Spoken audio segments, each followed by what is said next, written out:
Scientists are warning the next mega earthquake could strike off the coast of Japan at any time.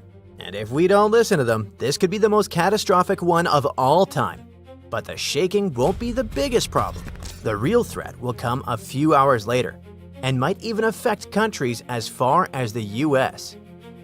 Seismic data shows a dangerous buildup of energy beneath the ocean floor east of Hokkaido.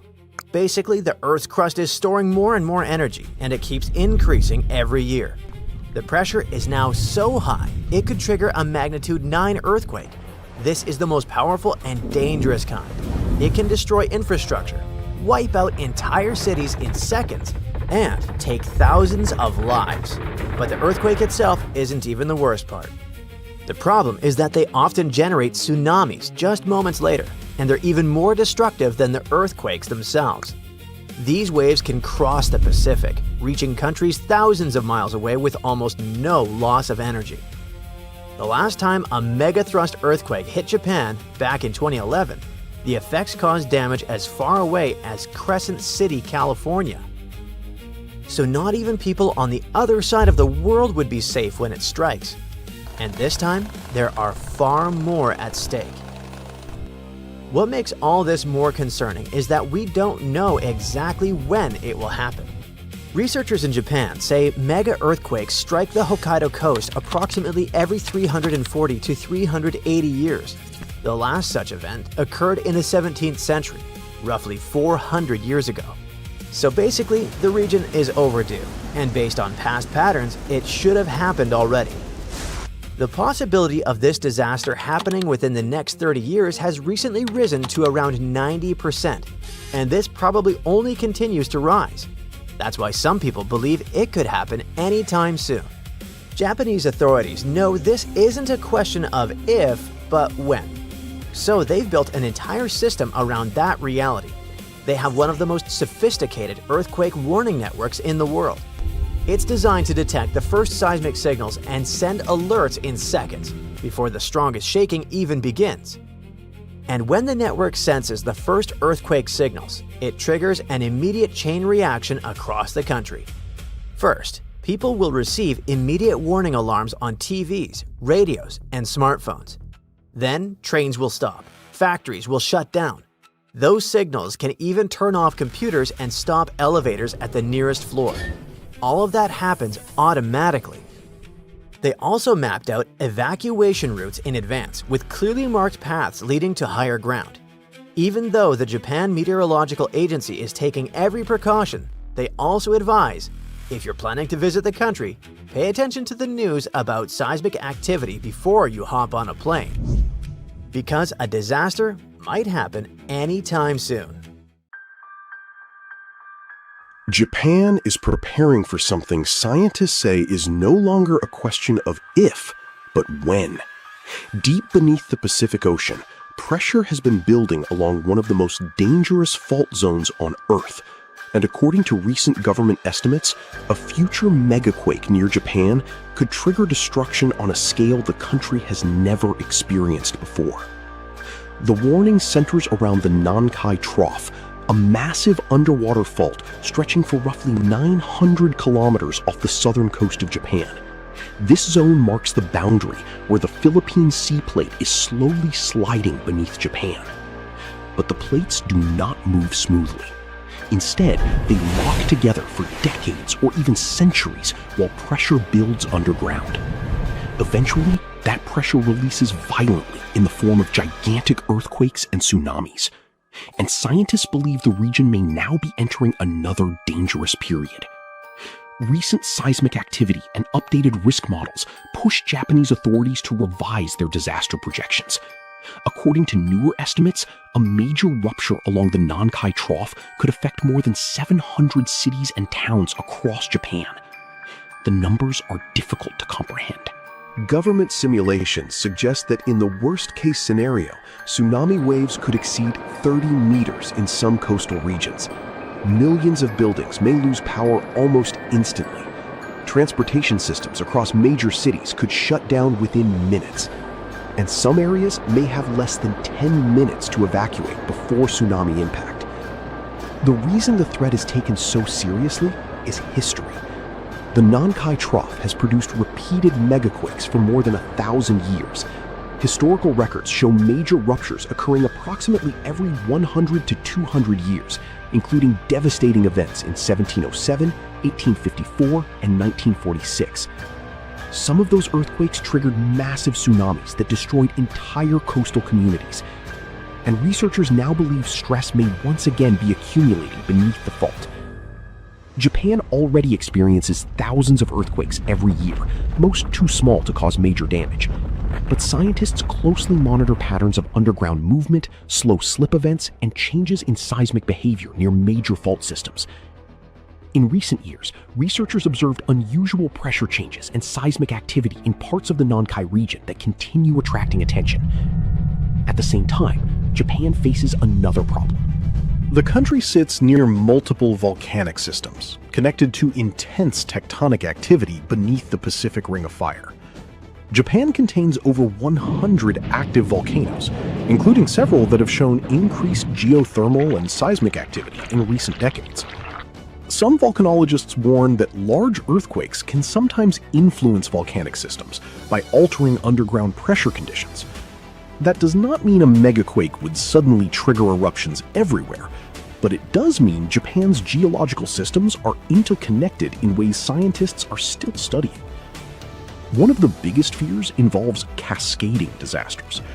A major offshore earthquake could simultaneously trigger tsunamis, fires, landslides, infrastructure collapse, and widespread power failures.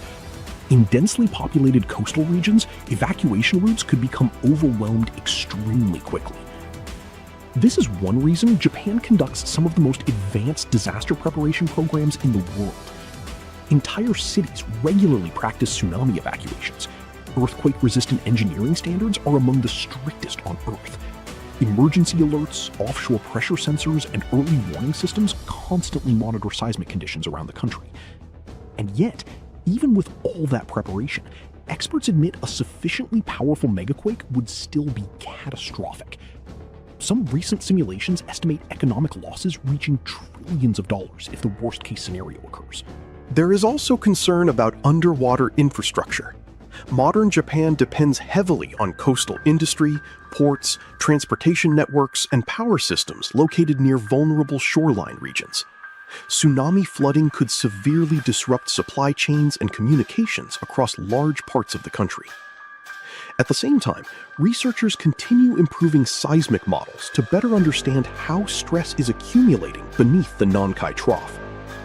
The most important thing scientists emphasize is this: a future megaquake is not considered imminent in the sense of days or weeks. No one can predict the exact moment such an earthquake will happen. But geological evidence strongly suggests the region will rupture again eventually.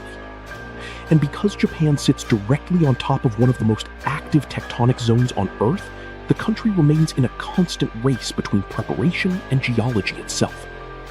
Right now, millions of people continue living, working, and building along coastlines that scientists know will one day face another major test from the Pacific Ocean. The Kikai caldera is being recharged, and that might trigger one of the most destructive eruptions we've ever seen. It would not only destroy parts of Japan, but also affect the lives of millions of people around the world. And if this new study is right, Kikai might not be the only threat. Other massive calderas like Toba and Yellowstone could be on the same path. The Kikai caldera is an active volcano system near Kyushu Island. Unlike traditional volcanoes with a visible peak, a caldera is a giant crater left behind by past eruptions. In Kikai's case, much of it is hidden beneath the ocean, so it's hard to know exactly when it might erupt. But scientists just found a large magma chamber beneath it, and it is slowly filling up. That's super concerning, because we're talking about one of the most dangerous volcanic systems on Earth. Around 7,300 years ago, it triggered the largest eruption in our current geological era. It spread ash and rock across 1,700 square miles. That's like 3 times the size of Los Angeles.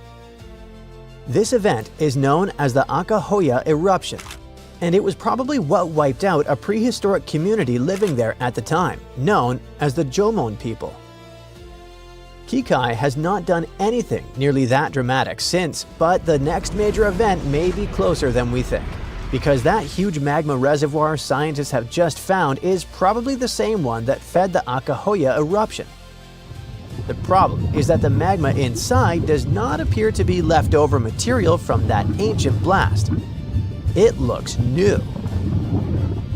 That changes the story completely. This is not old heat slowly fading away.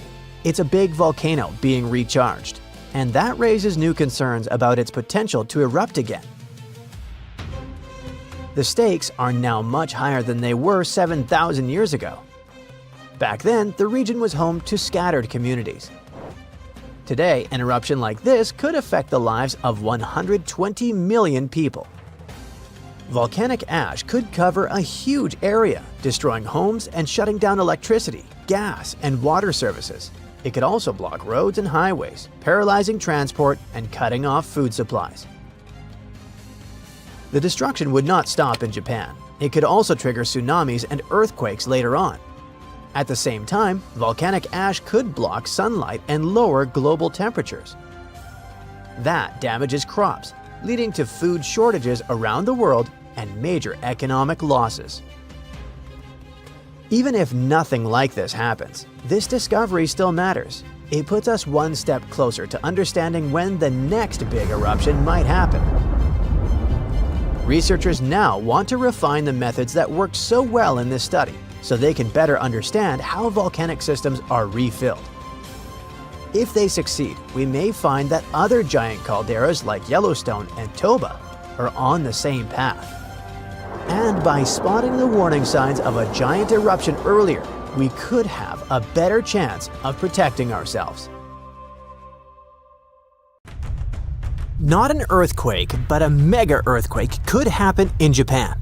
It's scarier, bigger, and more destructive than ordinary tremors. However, the problem is that it will occur underwater, which means it will trigger a giant tsunami 100 feet high. A column of water nearly as high as a 10-story building will collapse on coastal cities, wiping out hundreds of houses. The water flow can destroy everything in its path like a bowling ball that knocks down pins. And then another wave may come, and another one. Anyone who is at risk should be on their guard. How to survive? You'll find out later in this video. But first, let's find out what a mega earthquake is. This is an earthquake with a magnitude 9 or more. This is a very rare phenomenon, and it depends not on the power of the shock, but on the length of the fault where it occurs. The longer the fault, the stronger the earthquake. But what are these faults? These are cracks in the rocks of the Earth's crust that move relative to each other. Imagine a large puzzle where every detail is a giant tectonic plate. When one part of the puzzle moves away from another or when they collide, that's when earthquakes begin. If the fault between the parts is long, then the magnitude of the earthquake is great. The largest mega earthquake ever recorded occurred on May 22, 1960, in Chile. The fault was almost 1,000 miles long. It's almost half the way between Chicago and Los Angeles. And now, a similar mega earthquake can happen underwater. That's how it all started. Last year, on August 8th, at 4:42 p.m., an earthquake with a magnitude of 7.1 occurred in southern Japan. The tremors appeared off the coast of the mainland island of Kyushu. Everyone was terrified as they expected a large tsunami to appear. But fortunately, they faced only a small wave. It collapsed on the shore, but didn't destroy buildings. About 15 people got hurt, which is sad, of course. But it could have been worse. It seemed that the disaster had passed. The residents breathed a sigh of relief. However, after that, the Japan Meteorological Agency sent a warning about a possible mega-earthquake that could be incredibly devastating. A previous earthquake of 7.1 magnitude could be a harbinger of an impending catastrophe, a disaster that could affect 250,000 people. As soon as people heard this, they ran to buy groceries. Increased demand and a slight panic led to shortages of rice and several other basic products. People were stocking up on food and preparing for the worst. But a week later, the Japan Meteorological Agency canceled the warning. It turned out that the small tsunami on Kyushu Island was not a harbinger. No one knows whether a mega earthquake and tsunami will happen in this region, but the chances are very high. To understand the nature of this danger, we need to dive underwater in a place called the Nankai Trough. It is a 500-mile-long underwater fault that runs almost parallel to the Pacific coast of Japan. This is where the two giant sections of the Earth's crust meet, the Philippine Sea Plate and the Eurasian Plate. And the Philippine Plate is subducting and slowly slipping under the Eurasian Plate, on which Japan is partly located. During this movement, the plates get stuck, accumulating energy. Afterward, when they move and align again, they release a powerful burst of energy. And this energy is capable of causing one of the most powerful earthquakes in the world.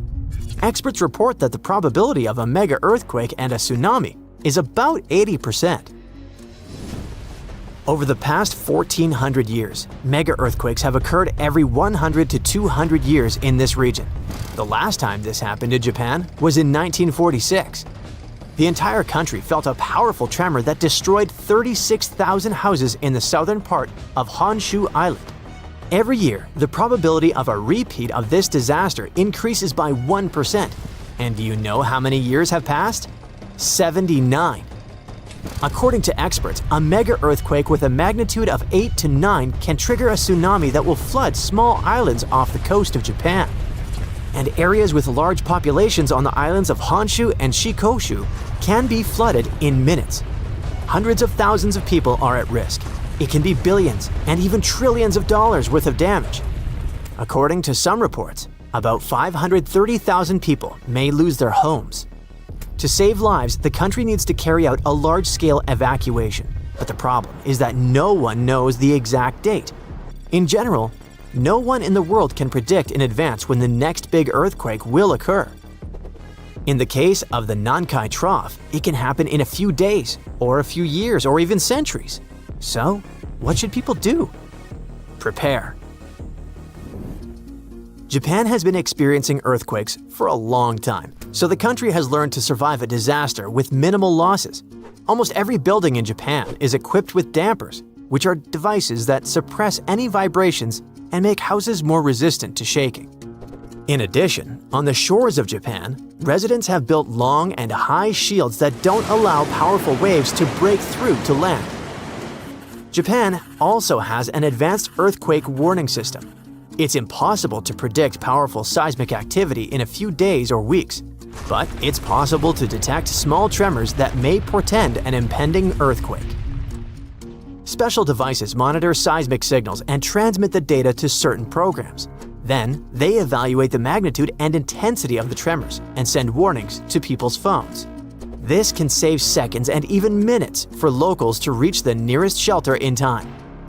These systems are also used to slow down the speed of trains, to stop work at factories, hospitals, and office buildings. It's much safer for a train driver to slow down during an earthquake than to rush forward at full speed. But what if you're on the street and you can't hear your phone messages? How to act in case of disaster? This applies not only to Japan, but also to any place where a tsunami or earthquake may occur. To survive a tsunami, you need to prepare for it long before a big wave hits. It's very important to have good relations with neighbors. Be friendly with them, help them, and treat them well. In times of trouble or disaster, it's great to have people with whom you have a good relationship. They can help you get out of a difficult situation, and you can also help them. Be kind and compassionate to people. This way, it's much easier to survive any disaster. Prepare a backpack with necessities in advance. These are a first aid kit, canned food, flashlights, a battery-powered radio, and bottled water. All this will not only save your life, but will also help other people in trouble. So if you feel an earthquake start, immediately run for cover. If you're at home, try to stand against a wall closest to the center of the building, or crawl under heavy furniture that stands firmly on the floor, such as a desk or a regular table. Stay away from windows and front doors, and never use an elevator. If you're on the street, don't come close to power lines and any objects that may fall. During a tsunami, you may need to get as high as possible to avoid getting swallowed by water. Stay as far away from the shore as you can, and don't go down until you're sure it's safe. But how can you find out about an approaching wave if you haven't received the warning? When a tsunami approaches the shore, you will hear a roar similar to the rumble of a passing train or plane. If there's no elevation nearby, then try to get to the upper floors. It must be at least the 3rd floor, but it has to be a building that can resist a tsunami, such as a massive house made of concrete. If there are no such high buildings nearby, try to climb a massive tree. When the disaster is over, look around and find those you can help. Listen to messages from rescuers via radio or TV. If all is well, then you can deal with the consequences. Yes, there's a lot of work ahead, but you've survived and helped others survive. And that's the most important thing. Hey, can you lift a truck with your hands? No? Shocker. But let me introduce you to nature's original strongman, the ocean, which casually tossed 700-ton boulders around like they were pebbles during a mega tsunami that hit Africa thousands of years ago. This wasn't just a bad day at the beach. This mega tsunami was so powerful, it made the 2004 Indonesian and 2011 Japanese tsunamis look like kiddie pool splashes. Now, to give you an idea of how terrifying regular tsunamis already are, the Japan tsunami produced waves 133 feet tall. The Indian Ocean tsunami was slightly smaller, but it took over 200,000 lives across many countries. Now imagine something way worse. You see, for a long time, scientists thought waves that big were just science fiction. But then they found these enormous boulders, massive chunks of rock, flung far inland, and did the math. It turns out only waves around 800 feet tall could have pulled off that kind of rocky vandalism. And the culprit? A volcano that literally fell apart into the ocean and triggered one of the most powerful tsunamis Earth has ever seen. Usually, tsunamis are blamed on underwater earthquakes, tectonic plates getting into slap fights. But volcanoes? Oh, they've got tsunami potential too. In 1883, for example, a volcano in Indonesia named Krakatoa erupted for 6 months non-stop until it exploded, and the explosion was heard all the way in Australia. This triggered many tsunamis, some almost 100 feet tall. Still, that was more like a toe dip compared to the full cannonball from the mega tsunami.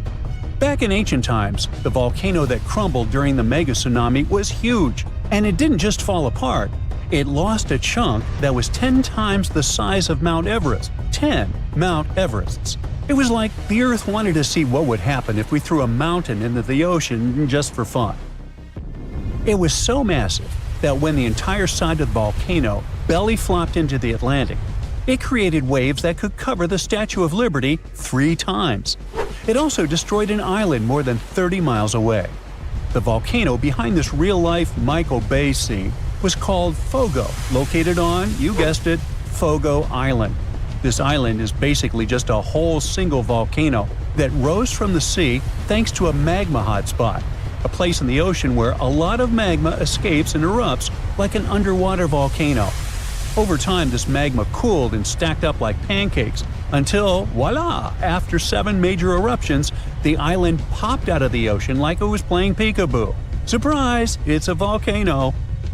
But Fogo's dramatic entrance was also a ticking time bomb. You see, the more a volcano grows, the heavier it gets, and if there's not enough magma inside it to support it, the whole thing can just collapse. Sometimes it doesn't take much. A minor earthquake, some erosion, or just a poor foundation made of soft sediment can trigger a collapse. It's like a really tall guy trying to balance over a bunch of marbles. Fogo had all the bad luck ingredients: too tall, too heavy, and built on squishy ground. And it gets worse. As the volcano grows heavier, it starts squishing the magma underneath. That lava can't rise, so it just simmers down there, slowly thickening like soup left on a burner for too long. Gases build up, pressure increases, and eventually, kaboom! It's the volcanic version of eating too many burritos and then trying to hold in a sneeze. This massive pressure and imbalance can trigger what's called a flank collapse, which is science speak for oops, half the volcano just fell into the ocean. That's what happened with Fogo. Most of the volcanic islands that form this way are long gone, but Fogo is still very much alive and kicking.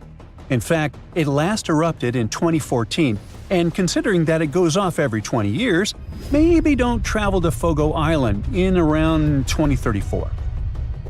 For the longest time, scientists believe only big, bulky volcanic islands could collapse like this.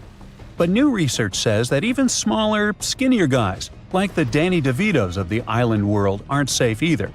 The thing is that small volcanic islands only seem stable because of their small mass. It's like Danny DeVito and Arnold Schwarzenegger both slipping on the ice. Arnie's fall might cause more chaos, but Danny can still go flying. And those little collapses? Yes, they matter. Take Santa Maria, a tiny island that's about 170 times smaller than Hawaii.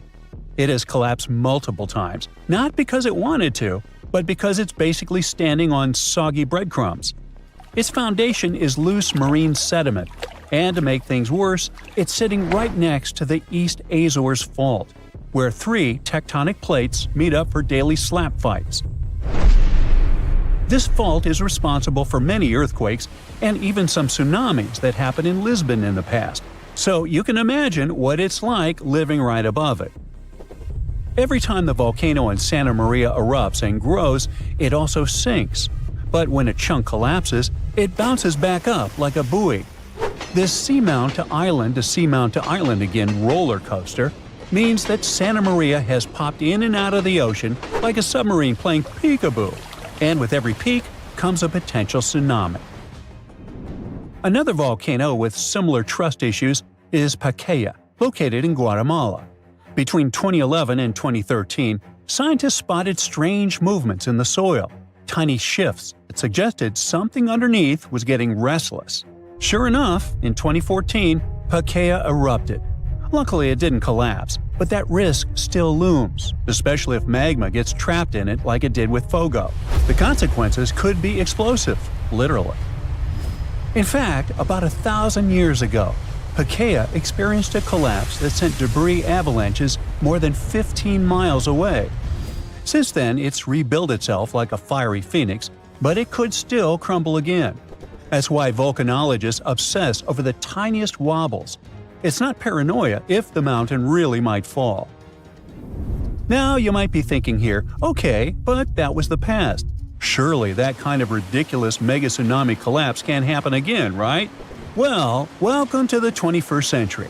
Islands like Hawaii, La Palma in Spain, and various parts of the Caribbean are sitting on the same kind of geological whoopee cushions. All it takes is the right combo: loose foundation, steep slopes, maybe some trapped magma, and boom, flank collapse. In fact, it's already happened recently.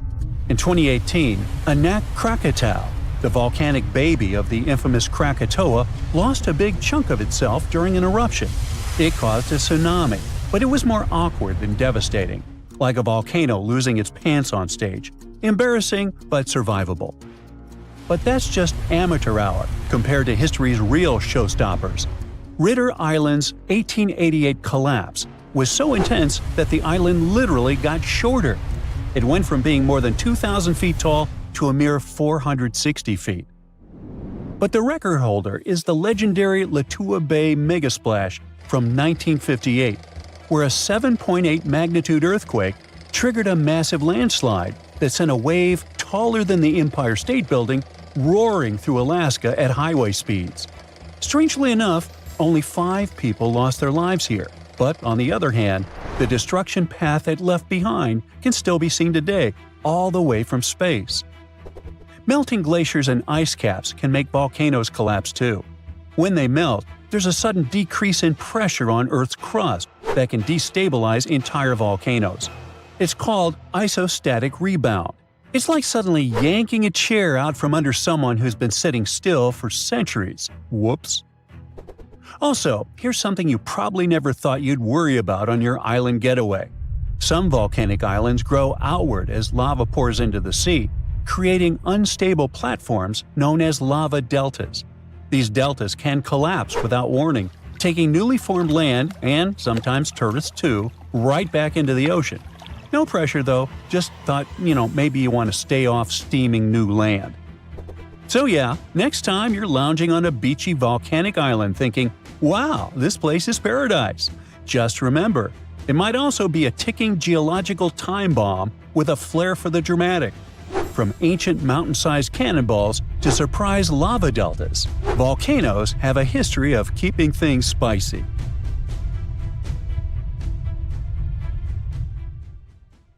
Scientists just found out that the Earth's crust beneath the Marmara Sea is sending seismic signals that look exactly like the kind that show up before a major earthquake. An earthquake that can shake entire coastlines and send waves racing toward crowded cities. For years, scientists focused on visible ruptures on land because they could measure and map them easily. But now, they made a detailed map of a huge fault system under the seafloor. The Mediterranean already sits at a dangerous crossroads where massive tectonic plates meet. Those plates push, scrape, and stretch against each other, and that constant motion creates massive stress. The crust there grows thinner over time, and thinner crust means it can't absorb stress easily. Stress builds, pressure mounts, and the signals coming from below show that parts of this fault system have started to move in unusual ways. The new map shows that future large earthquakes may begin at the boundaries where weaker and stronger sections of the crust meet, or along edges of highly resistive zones. They even pinpointed one of the most likely locations, beneath the Marmara Sea. What makes this discovery so intense is the scale. The faults in the seabed form long corridors where energy can accumulate for decades or centuries. Scientists warn that this setup is the kind that can produce a super earthquake, a massive seismic event capable of shaking large coastal cities and possibly generating tsunamis. A tsunami forms when the seafloor shifts vertically and displaces huge amounts of water, so it looks really plausible in this setting. The water it sets free radiates outward in powerful waves that can cross entire seas. The Mediterranean holds dozens of densely populated shorelines, so it could affect millions of lives. Speaking of that, let's zoom in on Istanbul, Turkey's largest and most populous city. The massive fault line sitting right under it doesn't act the way scientists thought it did. For years, experts looked at the main Marmara Fault, a branch of the North Anatolian Fault running beneath the Sea of Marmara, and worried it might rip in one single monstrous rupture. That kind of break could unleash a megaquake in the high 7s or beyond. But when scientists ran detailed computer simulations covering more than 10,000 years of earthquake cycles, they saw something different. The fault doesn't behave like one giant zipper waiting to unzip all at once. It behaves more like a row of connected tiles that break in sections. And the reason comes down to what's happening miles below the seafloor. It's called rheology. Simply put, how materials deform under stress, how rocks bend, stretch, or snap when you squeeze them hard enough. Under the central Sea of Marmara, giant piles of compacted mud, sand, and debris sit on top of warmer crust. In those upper layers, the sediment usually deforms slowly and steadily, especially at shallow depths where pressure and heat interact in specific ways. Deeper down, higher temperatures weaken the rocks. Warm rock flows more easily than cold rock. That heat acts like a built-in brake system that limits how far a rupture can tear through the crust. When researchers built a 3D earthquake cycle model, they fed in real heat flow measurements, rock friction data, and structural details, and replayed thousands of years of seismic activity. When they included both sediment thickness and temperature differences, the model finally matched history, including the powerful quakes of 1766 and 1912. And none of the simulated events exceeded magnitude 7.3. That level of shaking can collapse buildings, fracture infrastructure, and cause landslides. But it differs from the nightmare scenario of one continuous coast-to-coast rupture. Instead, different sections behave in different ways. The western segments produce more regular earthquakes, including magnitude 7.2 events roughly every 150 years. The eastern sections generate smaller double quakes, back-to-back events between magnitude 6.2 and 6.8 about every century, and a magnitude 7.0 roughly every 500 years. Parts of the fault don't snap at all, but creep. Scientists call it shallow creep, which just means the fault slowly slides without producing a major quake. It releases tension quietly, like letting air out of a balloon instead of popping it. GPS measurements and clusters of repeating small quakes over the past 20 years confirm that slow slip near the central basin. So what does this mean for Istanbul, a city of over 15 million people sitting practically on top of this system? A magnitude 7 or 7.3 quake close to the city could still rock neighborhoods, especially if two strong events strike in quick succession. Infrastructure, older buildings, and densely packed districts are at the highest risk. The fault hasn't produced a major rupture in this section since 1894, which means there's more than 130 years of accumulated strain. The simulations show major events could strike in the coming decades. Then there's Santorini, where more than 28,000 earthquakes happened in just a few months in early 2025.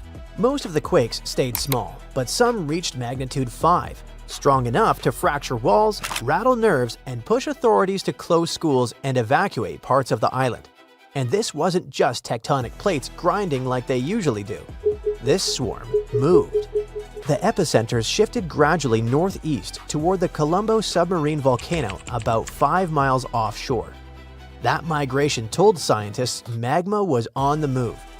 Researchers calculated that roughly 80 billion gallons of it, enough to fill about 120,000 Olympic swimming pools, surged upward from depths around 11 miles beneath the surface. It climbed fast, then stalled about 2 to 2.5 miles below the seafloor. And all this was going on along the Hellenic Arc, one of Europe's most active subduction zones, where the African plate dives beneath the Eurasian region. Earthquakes often migrate across that span toward nearby islands. History backs that up. The 1956 Amorgos earthquakes unleashed massive shaking and a tsunami across the region. So, when 28,000 tremors light up the seismic network, you pay attention. This episode changed how scientists understand volcanic swarms. Now they know magma can intrude, fracture miles of crust, reshape underground reservoirs, and still never surface. It can load the system for the future without pulling the trigger today. And that matters because when magma moves like this, it changes stress fields underground and how future quakes might breed. The good news is that scientists now have really cool monitoring tools that feed real-time seismic feeds, underwater pressure sensors, and repeated gas measurements near volcanic vents into integrated hazard models. If magma starts accelerating upward again, researchers will see it and will take action. And there's another bold new idea in earthquake and tsunami warning: using undersea internet cables for this purpose.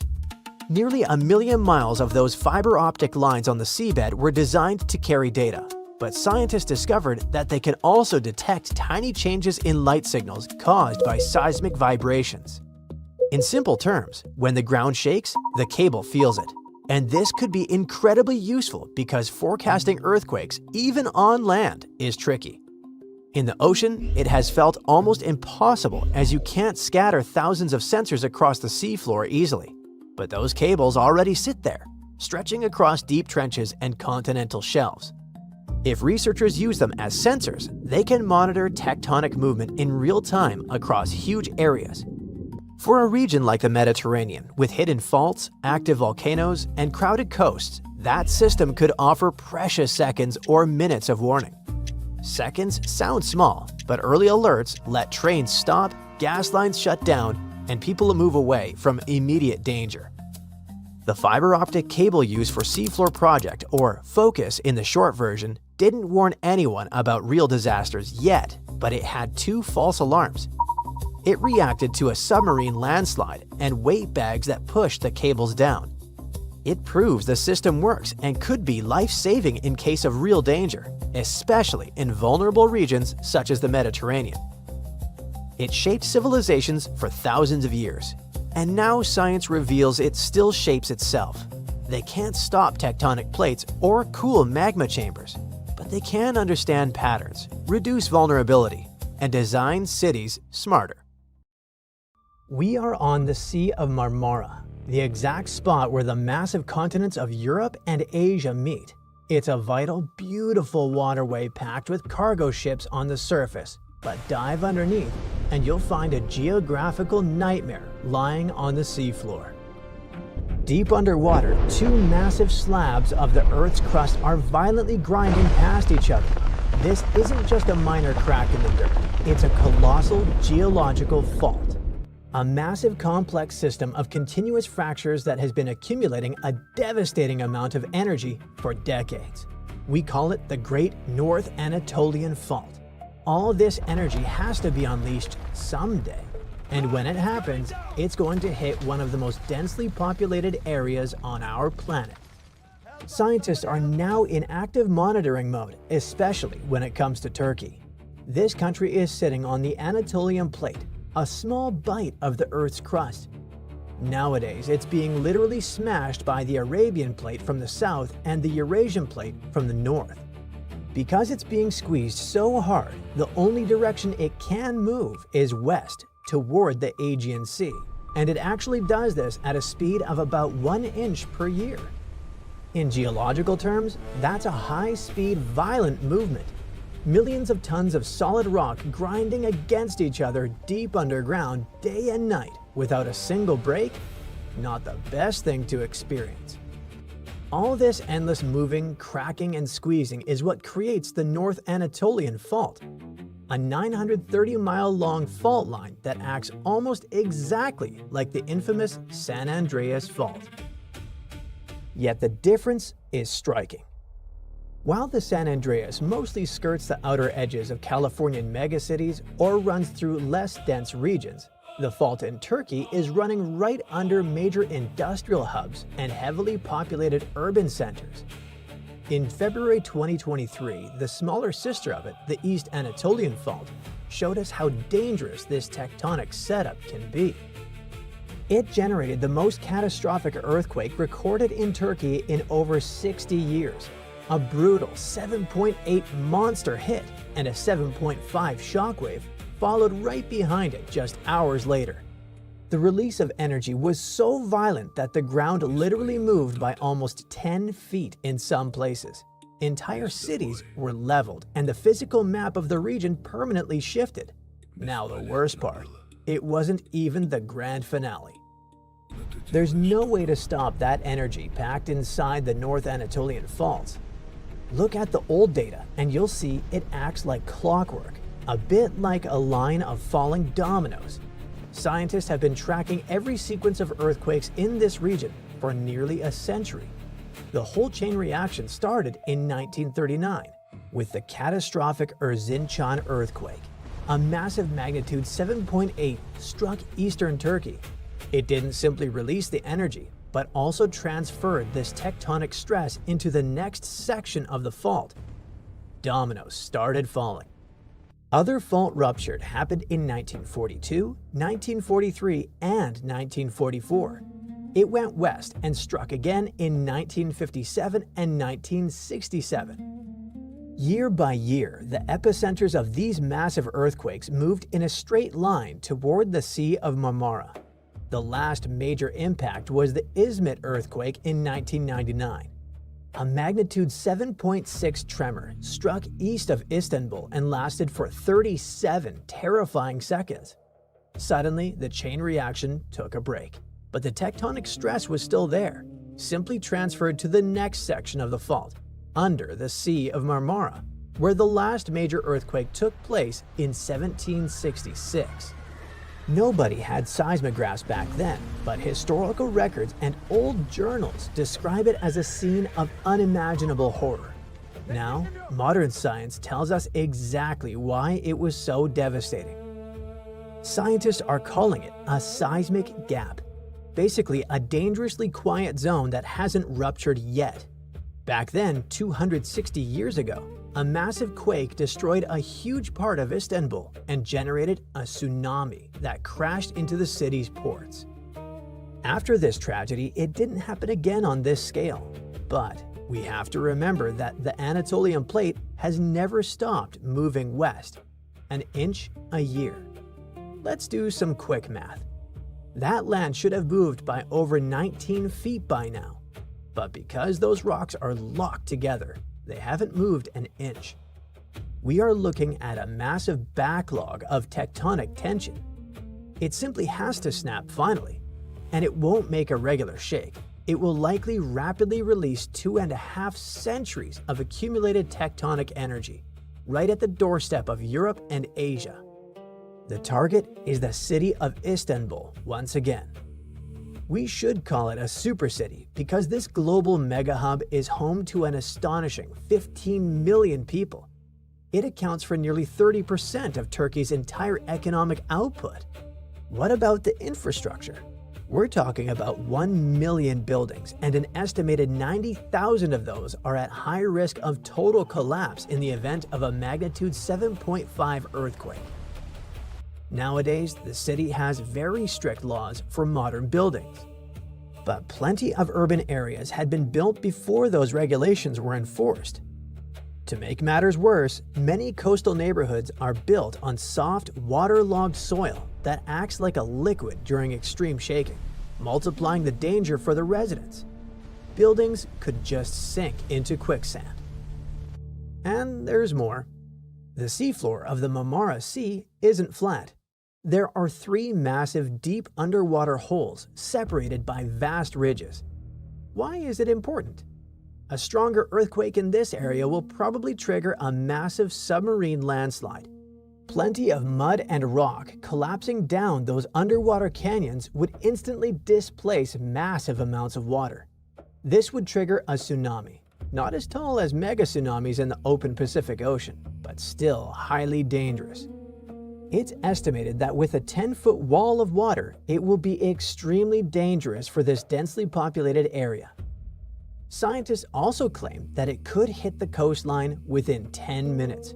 There would be almost no time for a mass evacuation. Here comes modern technology. Engineers are fully aware that this geographical clock is ticking and are fighting back. Essentially, infrastructure is being heavily retrofitted. Also, the mighty bridges crossing the Bosphorus Strait have been reinforced with seismic dampers to absorb extreme shocks. One of the world's largest seismically isolated buildings is located at Sabiha Gökçen International Airport in Istanbul. It's sitting on massive bearings made out of rubber and steel.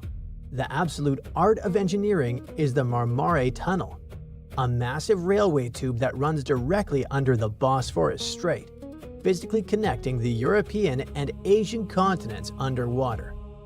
It was built right next to an active fault line, so it had to be designed with flexible earthquake-proof joints. If a megaquake hits and the continents shift, the tunnel will bend and flex like a giant snake rather than snapping in half. Another concern of scientists is the economic aftershock of this rupture. It may affect the entire globe, as the Bosphorus Strait is one of the world's most critical maritime choke points. Every single year, nearly 50,000 ships pass through this narrow waterway, carrying everything that is crucial for the global market: barrels of oil, agricultural goods, and so on. The price of energy and food would go crazy if this shipping line collapses. To buy some precious time, scientists have installed an advanced early warning network on the seafloor of the Marmara Sea. Fiber optic cables and seismometers are constantly listening to the fault. But because the epicenter is located so incredibly close to the city, even this multi-million-dollar system won't give residents enough time to escape. At best, it will provide a maximum of 5 to 7 seconds of warning before the destructive waves hit the city. 5 seconds to shut down gas lines, halt the trains, and brace for the impact. Of course, all this effort won't protect the whole city. Only a fraction will survive. The undeniable conclusion is that the migration of earthquakes isn't just a theory, but a well-documented geographical reality. Scientists estimate that there is a 65% probability of a magnitude 7 or greater earthquake striking the Sea of Marmara region before the year 2030. Now we can see that the rupture in this area isn't just a possibility. It is coming, and it is migrating directly toward the collision point of two continents. For 70,000 years, Taftan volcano successfully convinced everyone it was extinct. But new satellite images show that its summit is rising, like something inside is stretching it, rolling it over, and cracking its neck after the world's longest nap. Scientists aren't too happy about it, so let's see if you have a reason to be worried too. Volcanoes can wake up when earthquakes shake them awake or storms mess with underground water. But scientists checked. There weren't any big earthquakes or heavy rains in southeastern Iran, where it sits. So it must be gas or magma pressure that's moving Taftan. It's like a sealed soda can heating up from the inside. Before you even hear a hiss, the pressure is building silently, waiting for a weakness. That's why Taftan's movement is such a big red flag. Pressure changes mean new internal activity. Plus, the source of pressure below its surface is at just around 1,600 to 2,070 feet deep. And that's not a lot for a volcano. When the source of pressure sits that close to daylight, it can set off small explosions from steam or gas, even if no lava ever touches the surface. This type of explosion, called phreatic, happens when water underground gets so hot so fast that it blows up like a giant pressure cooker. In Hollywood movies, volcanic eruptions always look like rivers of lava chasing people down the street. But steam-driven explosions are different, sneaky, and unpredictable. One minute everything looks calm, and the next minute rocks and superheated steam blast into the air like Earth sneezed with the power of a jet engine. For Taftan, this is exactly the scenario scientists are afraid of. You don't need flowing lava to cause destruction. A steam-driven explosion can launch boulders the size of cars and shoot ash clouds thousands of feet up. Even if you don't live anywhere near Iran, Taftan isn't just a local issue. Volcanoes breathe out gases that travel with the wind, and Taftan produces sulfur-heavy emissions when it's active. Sulfur dioxide doesn't just smell bad, but messes with air quality, irritates lungs, and reacts in the atmosphere to form particles that can dim sunlight and cool temperatures. That means neighboring countries might feel the effects even if they never see the volcano. And if a phreatic explosion blasts ash high enough, it could drift into international flight paths like volcanic confetti nobody asked for. Even smaller eruptions can have ripple effects. Remember that time a volcano in Iceland with a name I won't ever pronounce correctly blew up in 2010? It disrupted all the air travel across the Atlantic, and in our case, a modest ash plume drifting into major air corridors could ground flights across the Middle East, South Asia, and beyond. You know, gas emissions don't respect borders. They drift, mix, and settle wherever the wind decides to drop them. Alright, all this sounds pretty creepy, but with all the modern sensors, scientists should find out about an eruption in advance, right? Not really. As Taftan sits in a really remote region, setting up monitoring stations there is tricky, expensive, and frankly, was never a priority because everyone assumed the volcano was done for. So right now, satellites, not ground instruments, are doing most of the work. Satellites see the big picture, but instruments on the mountain add detail. And that's why it was so important for Taftan to be reclassified from extinct to dormant. Because dormant volcanoes need eyes on them 24/7.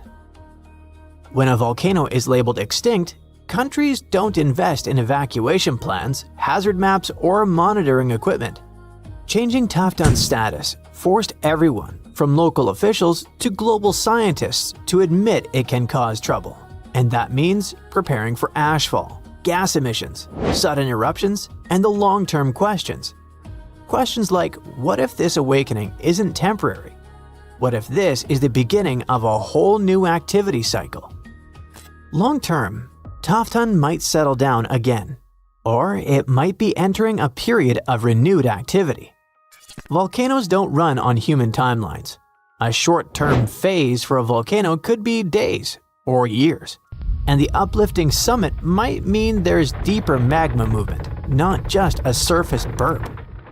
It has gone up by about 3.5 inches over 10 months between July 2023 and May 2024, and a mountain rising is like Earth inhaling. And if Earth inhales too deeply, it eventually exhales. And in volcanic terms, that exhale is nothing good. Right now, Taftan is breathing in, and nobody knows when it plans to breathe out. This already sounds like too much drama, but there's more where it came from. Some of the biggest, angriest supervolcanoes on Earth are starting to wake up. When one of these monsters erupts, the whole planet feels it, even people living thousands of miles away. Scientists worry because a super eruption could move faster than our ability to prepare food, evacuate cities, or deal with the chaos afterward. That's what makes supervolcanoes so scary. Not just the explosion, but how little time we might have to react.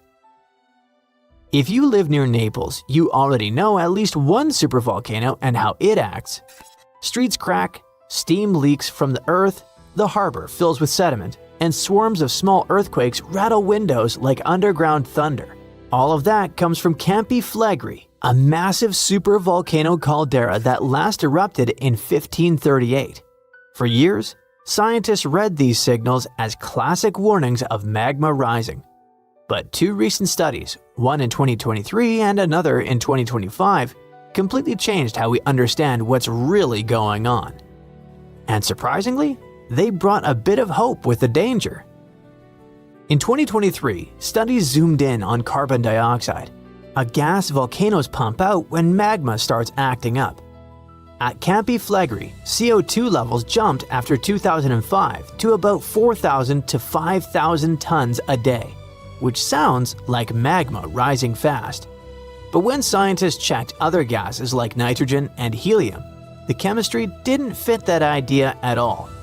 It turned out that the extra CO2 came not from rising magma, but from super hot fluids underground, cooking the surrounding rocks and releasing gas on their own. In the 2025 study, lab experiments showed that the shaking comes mainly from a sealed underground water and steam reservoir. When that natural lid traps pressure, it eventually cracks and releases steam and sets off sudden quakes that people feel at the surface.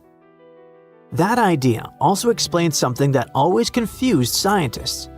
The earthquakes usually start close to the surface and then move deeper, which is the opposite of what rising magma would do.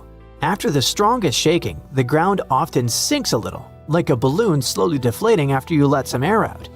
None of this means Campi Flegrei is suddenly safe though.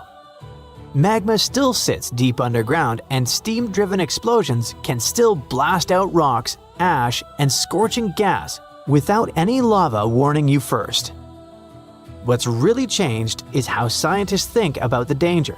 Just watching and waiting isn't enough anymore. If humanity only had 12 months of warning before a supervolcano eruption, we'd struggle badly. Stockpiling food, relocating people, keeping supply chains alive. It would all feel almost impossible. But don't freak out yet, because supervolcano eruptions are extremely rare. The last one happened about 26,500 years ago in New Zealand. On average, scientists think a super eruption happens roughly once every 100,000 years, but Earth doesn't follow neat schedules like a calendar. Sometimes these eruptions cluster closer together, and then the planet stays quiet for a long time. Two massive super eruptions shook the planet within the last 100,000 years. About 74,000 years ago, Indonesia's Toba volcano blew up with such force that it blasted ash across Asia, lowered the temperatures around the world, and may have pushed early humans to the brink of extinction. Then, around 26,500 years ago, New Zealand's Taupo volcano unleashed an eruption, covering huge areas in ash and reshaping the landscape we see today. There's always a chance another super eruption could arrive earlier than we expect. That uncertainty is what keeps scientists awake at night. Our planet's biggest and meanest supervolcanoes are waking up. When they erupt, you'll surely notice it, even if you live thousands of miles away from the epicenter. Scientists are worried we might not have enough time to prepare and deal with the consequences of a super eruption. There's some volcanic activity close to the Italian city of Naples. And no, it has nothing to do with the famous Mount Vesuvius, but with another volcano. This one is harder to see as it doesn't have a tall peak like Vesuvius. But don't let this bad guy trick you. It could be way more dangerous than its giant neighbor. It does have a huge crater that's about 8 miles wide. This volcano is called Campi Flegrei, and it's actually one of the largest volcanoes in Europe, sitting under the town of Pasquale. So, Campi Flegrei erupted 39,000 years ago with a bang so massive it spread ash across the whole Mediterranean region. It also caused the temperature to drop by over 16 degrees Fahrenheit across Eastern Europe. It was the biggest volcanic eruption in Europe in 200,000 years. Since then, Campi Flegrei has had smaller eruptions, and the last one happened in 1538. Now the area is full of small craters, hot springs, and bubbling pools, and they're all proof that this volcano is still very much alive and brewing something. Since the early 2000s, the ground in the giant crater and the town nearby have been slowly rising by about 1 to 1.5 inches every year. There were at least 150 earthquakes that shook this supervolcano lately. In May 2024, there was a 4.4 magnitude in the area, the biggest in the last 40 years. Residents had to leave their homes and camp outside, fearing there would be more earthquakes. No one knows how Campi Flegrei is going to behave in the following months or years, but the authorities are organizing evacuation exercises to prepare the population just in case. The Italian volcano looks like an innocent kitten compared to the real giants like Yellowstone. For a volcano to deserve the title of a super one, it must be able to produce catastrophic-scale eruptions and eject huge amounts of magma, ash, and volcanic gases. The Yellowstone giant meets these criteria. Even though it moves from time to time, the Yellowstone supervolcano hasn't erupted for 640,000 years. But when it does wake up, it might erupt with incredible power, about the same amount as 10 huge nuclear power stations can produce. Under the ground, beneath Yellowstone, there's a super hot area full of molten rock called magma. As more magma moves into a big space called a magma chamber, the ground above starts to swell or rise. When the magma cools down, the ground falls. Between 2004 and 2009, the ground at Yellowstone rose by almost 10 inches, but then it started to slowly go back down in 2010. Scientists aren't sure if it's going to erupt anytime soon. There's also another big volcano called Long Valley in California that has been active since 1980, and it can be a really big threat. Scientists studying this supervolcano found out that before its biggest eruption, 760,000 years ago, the buildup may have taken less than a year. Now, that's bad news, because a supervolcano eruption can have a huge effect on the world, like the eruption of the Toba volcano in Sumatra around 74,000 years ago. It became the biggest volcanic eruption the Earth had seen in 28 million years. It covered parts of Indonesia, India, and the Indian Ocean with a thick layer of volcanic debris, almost like a 6-inch blanket. The amount of rock it spewed out was like stacking nearly 3 million Empire State Buildings. The giant crater it left behind can still be seen from space.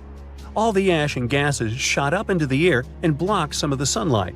It caused a volcanic winter that lasted about 6 to 10 years. Some scientists think this eruption might have even affected early humans. Around the time Toba erupted, the human population took a sharp dip, and there were far fewer people. Some say this is why all modern humans come from a small group of survivors. According to the Toba catastrophe theory, most early humans in Europe and Asia didn't survive the cold and harsh climate after the eruption, but a lucky group lived through all that in Africa. Not all scientists agree with this idea, and some archaeological and climate records show a different story. Another volcano that changed the world in a big way was Mount Tambora in 1815. The next year went down in history as the year without a summer. It was cold and rainy, and there was snow and frost even in the middle of summer, especially in Europe and North America. This happened because the volcano sent out a lot of sulfur dioxide into the sky, which spread all over the world and made the planet colder. When Tambora erupted, it caused huge tsunamis that smashed homes and took the lives of around 10,000 people. Afterward, about 80,000 more people passed away because of the consequences the eruption had caused in the world. The cold weather ruined crops, so food became really expensive. And because horses were the main way people traveled, the cost of oats that they ate went way up too. Some people even think this led to the invention of the bicycle in 1817, as a new way to get around. The eruption made the Earth colder for about 3 years. Now, even though the Tambora eruption was so powerful, Krakatoa, another volcano in Indonesia, stole the show when it erupted in 1883. It was just easier to spread information about it through telegrams and photos. Its final blast was the loudest recorded sound in history, and people could hear it on 10% of the entire Earth's surface. The eruption started a tsunami, with waves about half as tall as the Statue of Liberty. Now, if we only had 12 months to prepare for a supervolcano eruption, it would be really hard to store enough food and get ready. But don't panic just yet. Supervolcano eruptions are very rare, and the last one happened 26,500 years ago in New Zealand. Scientists think that a super eruption happens once every 100,000 years on average. But the sad part here is that the Earth doesn't follow a perfect timeline. There could be clusters of super eruptions with shorter gaps between them and then longer quiet periods. Since there have already been 2 super eruptions in the last 100,000 years, there's always a chance one could happen again sooner than we expect. Plus, although there are places like Yellowstone and Long Valley where we expect volcanoes to erupt, there are less obvious possible hotspots. In Chile, there's a volcano called Laguna del Maule that has erupted in the past and left behind a huge crater. Over the last 20 years, the ground there has been swelling really fast, rising up to almost 1 foot a year. Some people are worried that this could be a sign of a big eruption coming. But scientists say there's not enough magma yet to cause a super eruption. In Bolivia, the Juturancu volcano is also acting up. It's part of a group of volcanoes that have caused super eruptions in the past. Since the 1960s, the ground around Juturancu has been lifting, but the last eruption was 250,000 years ago. Even though the magma might be rising, it's not enough to worry about just yet. The chances of a super eruption happening during our lifetime are 1 in 1,400, which is pretty low, so you don't need to worry too much. But just like someone wins the lottery every week with very small chances, a super eruption could happen sometime in the future, and when it does, we'll need to be prepared. It's 2010. You're in the Japanese waters of the Pacific Ocean, about 745 miles south of Tokyo, and very close to the island of Iwo Jima. The sky is clear. There are almost no waves.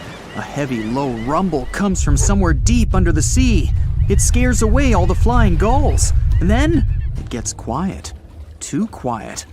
It seems that even light waves don't dare to make a sound. Suddenly, a small bubble rises to the surface of the water. Then, thousands of air bubbles start moving up, one after another. The water begins to boil and heat up. Its temperature is so high that you can cook eggs or pasta in here. The boiling area grows to the size of a stadium. A huge amount of steam is released into the air. You can see an outline of some huge object through the boiling water. Then, everything stops. The water cools, the amount of bubbles goes down, and the surface of the ocean becomes calm again. That year, an underwater volcano erupted at that specific location. Fortunately, it didn't bring any serious consequences. In August 2021, the eruption repeated. But this time, everything wasn't limited to the bubbling water. The Japanese Coast Guard reported strong volcanic activity in the region. Hot steam and gases came out of the water and rose into the air to a height of 10 miles, which is about twice the height of Mount Everest. the huge awakened volcano began to slowly lift to the surface. If you took a helicopter ride above this place, you'd see more and more land coming out of the water. This is not just a volcano, it's a whole island in the shape of a horseshoe. And this is just the beginning. Seismologists say this island is the tip of a huge volcano. It fills the sky with smoke and ash. The air temperature is rising. Scientists continue to monitor the situation. They believe the volcano can completely get out of the water. Nobody knows what consequences this may have. This isn't the first island that has appeared in the waters of Japan. Underwater volcanoes have erupted several times over the past century. One of the most surprising cases occurred in 2013. That year, a small piece of land was formed next to the already existing island. The underwater volcano that emerged from the water began to grow slowly. At some moment, it connected to the island. After 2 years, the area of this island increased by 12 times compared to the original size. Smoke is always pouring out of this place, and its surface is filled with red-hot lava flows. The volcano is unstable and isn't going to calm down. Such phenomena occur not only off the coast of Japan. In the 1960s, a volcano awoke on the southern coast of Iceland. For 3 whole years, it was coming to the surface and had formed an island by 1967. They called it Surtsey. Unlike the Japanese islands, this is where the volcanic eruptions ended. Now the island is one of the most inaccessible places on the planet. Only a few scientists in the world have permission to walk around this place. They want to learn how the plant and animal life of the island are formed without human intervention. This is a unique event, and here's why. Underwater volcanoes differ in their behavior from land volcanoes. They don't explode and don't release lava flows upwards. A huge amount of water above them creates high pressure.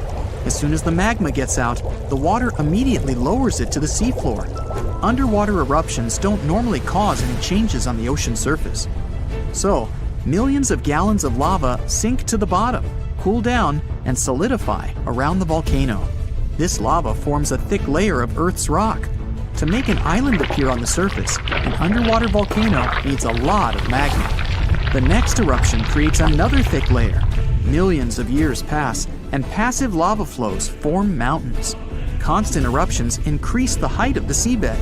Layer by layer, the cooled lava rises higher and higher, and then, one day, it appears on the surface in the form of an island. Often, underwater volcanoes don't reach the surface and fall asleep forever. Such volcanoes are called seamounts. The tectonic activity also affects the formation of islands. The volcano has a source of magma that comes from the mantle of the planet. The tectonic plate is moving, and a volcano is placed on it, so the plate can lead the volcano away from the source of magma. When a volcano rises, it can simply move aside and no longer erupt. From the outside, the volcanic islands look like an apocalypse, lava spraying in different directions, smog and ash filling the sky. But in fact, volcanoes are not about destruction, but the creation of new life.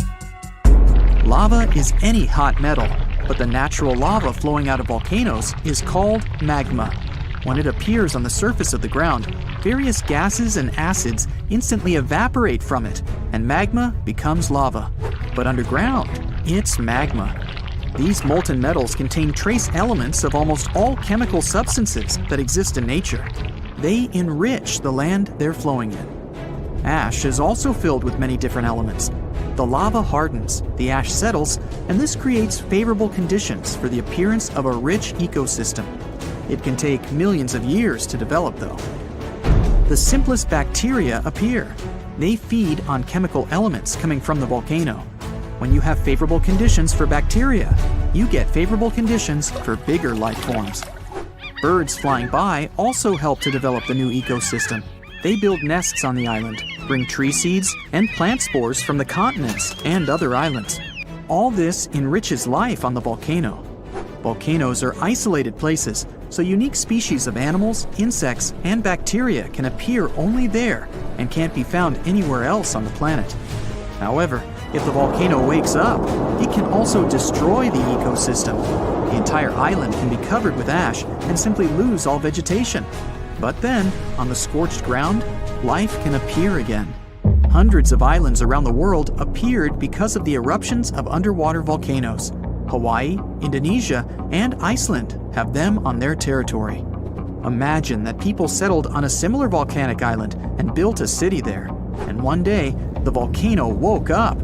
It once happened 200 miles south of Tokyo. People built a beautiful town right in the center of an active volcano on the island of Aogashima. In May 1785, the catastrophe began. That day was sunny, and no one could imagine what tragedy was approaching them. At some point, thousands of birds took to the air and flew away from the island. Then, the ground began to shake. A heavy, low sound came out of the town depths. Streams of smoke were coming out of the crater of a green volcano. The volcano was throwing dirt, large stones, and various debris into the sky. The disaster lasted for several weeks. Since then, more than 200 years have passed, and the volcano has never woken up again. The town was rebuilt after the disaster. Now, this place is so great, people don't want to leave, despite the risk of a new eruption. More and more residents are coming to the island. There are many thermal springs, and the waters around the island are rich in fish. But the volcano may wake up at any moment. Fortunately, meteorological and seismological services monitor the situation. A lake can also form inside the volcano, but you shouldn't swim in it. In Indonesia, on the island of Java, there's a volcano with a crater inside. It's filled with turquoise water. The magma inside the volcano consists of many molten metals and chemical compounds, and the lake gets these substances. The volcano emits sulfur dioxide gases that combine with the metallic lake. This gives the water its strong acidity and turquoise color. The steam coming from the lake is acid. When it combines with air, it ignites. This is visible at night. Sulfur accumulations flare up and illuminate everything around. Now, you might want to book your dream vacation to Miami Beach as soon as you can, because this whole area might be underwater in the next 75 years. But it's not just Florida. Parts of Louisiana, California, and Washington are also expected to be among the first American states affected by sea level rise. If you live in the United States, you can check for yourself whether your address is on the list of cities that will disappear. Just search for Sea Level Rise Viewer on Google. That will take you to a tool created by the National Oceanic and Atmospheric Administration. And it helps us visualize what coastal flooding might look like in the future. Now, you see that dark area in blue? Those are the sinking cities of the U.S., and by that, I mean cities that could be submerged by 2100. That's in the worst-case scenario, if ocean levels were to rise by as much as 10 feet. Hopefully, it won't come to that. As you probably know by now, sea levels are going up because the Earth is getting warmer. When the planet heats up, ice at the North and South poles melts, and all that extra water flows into the oceans. Plus, warmer water expands and takes up more space. So, between the melting ice and the expanding oceans, sea levels slowly rise over time. And that means more flooding and even the possibility of some cities ending up underwater. Right now, statistics show that sea levels are expected to rise by around 6 feet by the year 2100. The problem is that this could cause major coastal flooding, and not just during storms or heavy rains. Even on clear days, some areas could end up underwater. And that brings us to a question. How do we actually know how high ocean waters are? These days, experts can measure sea level with incredible accuracy, thanks to satellite altimeters. That's basically a special type of radar that measures how high something is. It figures out the height of the ocean by timing how long it takes for a radar pulse to travel from the satellite down to the surface of the sea and then bounce back. When scientists combine that data with the satellite's exact location, they can map even the tiniest changes in sea level all over the world. Right now, coastal flooding predictions are showing us something serious. The rate of global sea level rise has doubled over the past 3 decades. And there are plenty of tools online that help us to visualize just how big this problem could become in the future. The Sea Level Rise Viewer I mentioned earlier focuses on areas within the United States. But if you don't live there, you can still check if your address might be in danger. Just look up the interactive map from Climate Central. If you set the water level to 10 feet above the high tide line, you'll see that a lot of countries could be seriously affected. Let's take a look at South America. In Argentina, for example, rising waters could flood many parts of Buenos Aires province. Head over to Brazil, and you'll see that a lot of cities, including Rio de Janeiro, would be affected. We might have to say goodbye to that iconic wave-patterned sidewalk along Copacabana Beach, and both of the city's airports would be flooded too. Things don't look much better in Europe. Major cities like Lisbon in Portugal, Valencia in Spain, and Rome in Italy could end up partly underwater. Honestly, the worst situation in Europe is probably in the Netherlands. Right now, about a quarter of the country is literally below sea level, and nearly half of it sits just 3 feet above. So if sea levels rise, they are facing some serious risks. This entire red zone, which includes cities like Amsterdam and Rotterdam, would be below the surface if the ocean rose by 10 feet. Fortunately, the Netherlands is probably the country with the most experience in fighting back against the sea. For years, they have tackled the threat with massive infrastructure, things like giant canals, windmills, and dikes, all designed to manage the water. And thanks to their efforts, the Dutch have reclaimed about 20% of their land from the sea. That's right, they're actually expanding. Unfortunately, some countries are at much higher risk than others. According to estimates, about 5 of them are in serious danger of disappearing in the near future. First up is Fiji, a tropical paradise loved by tourists. This nation is in a tough spot because of its low-lying landscape. There, extreme warming could cause sea levels to rise by as much as 6 feet by the year 2100. It doesn't help the fact that Fiji sits right in the middle of the Pacific Ocean, where massive storms can quickly turn things into chaos. That means people there need to brace themselves for more frequent flooding, and they're already taking action. To protect against coastal erosion, some communities are lining the seashore with old tires to keep sand from washing away in stronger waves. Others are planting mangroves across the coast. These trees can reduce the height of waves hitting the shore by an average of 31%. Plus, they help cut down wind speeds, which really matters during cyclones. Next on the red list is Vanuatu. This chain of islands, located between Australia and Fiji, could be underwater sooner than we think, and they're already making changes.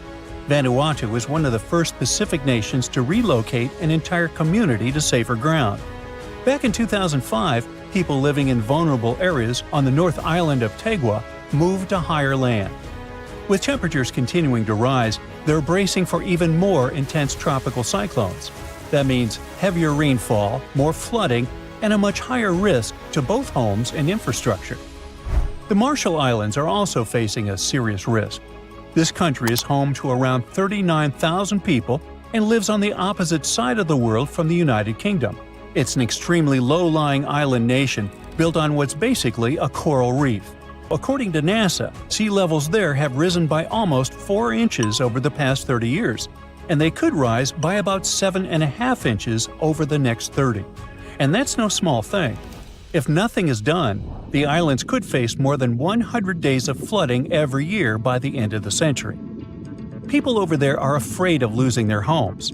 Studies also show that up to 40% of the buildings in the capital city, Majuro, could end up underwater in the future. But this country isn't ready to give up, and they're reinforcing the infrastructure. The Solomon Islands are also being slowly swallowed by the sea. This region has been experiencing sea level rise at nearly 3 times the global average. Over the years, satellite images have shown that 5 vegetated reef islands have already vanished beneath the waves. On the bright side, the people there are working hard to protect their homes. They're building stone walls along the coast and planting mangroves to hold back the water. But the worst case might be Tuvalu, as it could become the first country to turn completely uninhabitable because of rising seas. This island chain, located about halfway between Australia and Hawaii, sits only about 9 feet above sea level. And in its narrowest spot, in a place called Fungafale, the land is just about 65 feet wide. You can see how vulnerable the situation is, right? I mean, even before the higher tides arrive, the country's limited farmland could be affected by salt water. These islands are a powerful example of resilience and a reminder that sinking cities don't have to mean disappearing ones. While the challenges are real, the global response to sea level rise is growing stronger every day. Around the world, communities are adapting, innovating, and coming together to tackle the threat of rising water. Around 5.3 million years ago, a crucial event reshaped the Mediterranean region. It was a colossal flood that refilled the local sea, which had been extremely barren and salty up until that point. It got the name Zanclean Flood, and it forever changed the geography of the area. The Mediterranean Sea is surrounded by Europe, Africa, and Asia, and connects to the ocean by the Strait of Gibraltar. This is quite a narrow passage, measuring about 8 miles. It may not be that wide, but the strait plays a crucial role in maintaining the liquid balance between these two bodies of water. About 6 million years ago, a bunch of things might have caused the Mediterranean to be cut off from the Atlantic Ocean. Some say it was an ice age. Others speak of tectonic movements, like earthquakes. Whatever the cause, it pushed the Mediterranean area into a period called the Messinian Salinity Crisis. For about 1,000 years, the sea slowly evaporated, leaving behind a dry basin that was several miles below sea level. This crisis really changed the landscape, creating conditions similar to those found in today's Dead Sea. What this means is that the lush Mediterranean beauty used to be a super salty environment, containing nearly 10 times more salt than the ocean. Say you could have visited. You would have been able to effortlessly float on the little water you could find, even if you're not a skilled swimmer. The amount of salt and that mineral content would have made it challenging for most creatures to survive. However, some hardy microorganisms, such as bacteria, could have adapted to these harsh conditions. These days, at the bottom of the Mediterranean Sea, we can find holes as large as the Grand Canyon, and they seem to have formed during that same period of dehydration. Evidence suggests that massive rivers, such as the Nile and the Rhone, flowed directly into the Mediterranean back then, leaving behind canyons as they reached the bottom, thousands of feet below the sea level. People had to find some sort of explanation back in the day for the drying of the Mediterranean, so they came up with myths and legends. One such tale was told by the people of southern Iberia, in modern-day Spain and Portugal. It was also recounted by a famous Roman writer called Pliny the Elder. What this legend said was that the Mediterranean used to be cut out from the ocean until the hero Hercules, with his mighty sword, carved a path. He did so between a fictional location in modern-day Africa and the Rock of Gibraltar. This allowed the ocean waters to flow in, transforming the Mediterranean into what we know today. Some fossils also seem to confirm the unusually large flood. Remains of marine organisms were found in layers high above current sea levels. This means the areas were once submerged underwater. These fossils belong to mollusks, fish, and marine mammals. Because of modern techniques, we now have at least an estimated timing of the Zanclean flood. Scientists used computer simulations to reconstruct the event, providing further evidence that it was real. What they also discovered is that there's a possibility the Mediterranean might change once more. The Strait of Gibraltar could close, most likely because of movements deep under the ground. This could lead to the Mediterranean becoming dry again, over a span of about 1,000 years. The Mediterranean area could disappear altogether if the African continent keeps shifting north too, getting closer to Europe. Another one of those famous yet still a bit hypothetical large floods is called the Black Sea Deluge theory. Some scientists think that around 8,400 years ago, water from the Mediterranean might have spilled over into the Black Sea through a narrow passage called the Bosporus Strait. This could have caused a massive disaster, forcing people living near the Black Sea to pack up their things and move further inside the continent in both Europe and Asia. Along with them, they might have carried stories about this colossal flood. The specialist that came up with this idea also suggested that these migrating people might have brought along new ways of farming. Not everyone from the scientific community is convinced, though. Some argue that while there might have been a flood, it likely happened earlier and was way smaller. They didn't think this flood could have caused, for example, the story of Noah's Ark. In this legend, a spiritual man was warned by a higher entity that a giant flood was on its way. The man went to gather pairs of animals and pack them all in a boat to make sure these species would survive the devastating flood. There was also the concern among scholars that discussing real floods and ancient stories too much might blur the lines between science and fiction. There may be other reasons why these flood stories are so often found across different cultures all over our planet. One idea is that floods were incredibly destructive for early farmers, so they invented myths about them signaling the end of the world. Another idea is that people stumbled upon ancient sea creature fossils in unusual places, leading them to believe there was a significant flood in the past. The solution to future floods, though, might be floating cities. As sea levels continue to rise, coastal cities like Amsterdam, New Orleans, and Venice may go under. So, floating infrastructure may be the way to go, with buildings that can rise with the water levels, making them able to resist extreme weather too. Countries like the Netherlands, which have a history of managing water risks, are pioneering these floating creations. With cities running out of space for expansion, we might be forced to move on water anyway. By moving on the water, we can reduce crowding and create more interesting ways to feed ourselves, like floating gardens. These homes also come with great alternatives to our energy needs through systems that use solar and wind power. Not to mention that these homes might turn out to be cheaper in the long run. One such floating city might pop up soon in the Maldives. Its goal is to host up to 20,000 people and will feature places to live and eat, but also shops and schools. Designed to look like coral, the region will include canals placed between some 5,000 floating pieces of land. The city will be constructed using modular units, put together in a construction site nearby. After they're completed, they'll be towed to the floating city.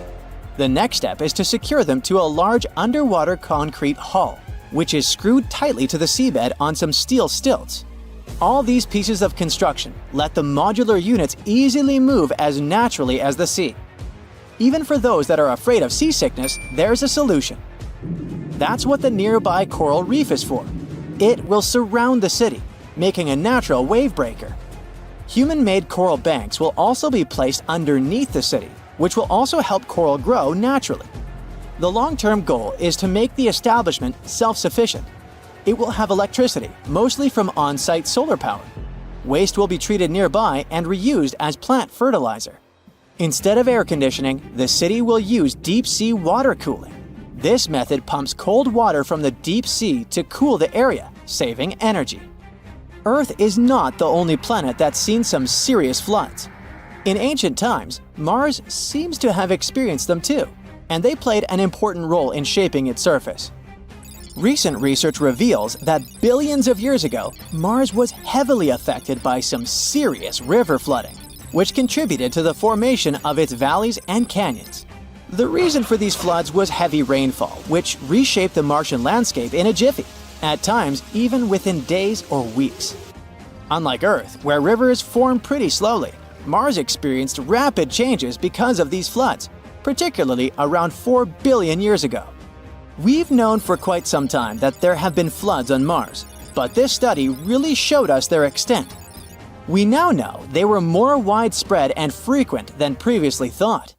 In late 2025, southern Africa got hit with major flooding, mostly because of La Niña. Homes, roads, and healthcare facilities were wiped out, affecting more than 1.3 million people. Countries like Mozambique, South Africa, and Malawi haven't seen a rainy season this intense for a long time. But now, as La Niña fades, it could open the door to a new weather pattern that brings harsher droughts, heavier flooding, and record-breaking heat. Oh, great.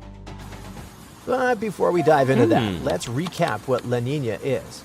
Basically, it's a climate pattern that happens when surface waters in the central and eastern Pacific Ocean turn cooler than normal. That shift happens every 3 to 5 years, but it doesn't have a fixed schedule. When it does show up, it can reshape weather patterns around the world for months. During La Niña, some places, like parts of Southeast Asia and Australia, get much more rain than usual, which can lead to serious flooding. In the United States, La Niña typically happens in the fall and lasts through winter and early spring.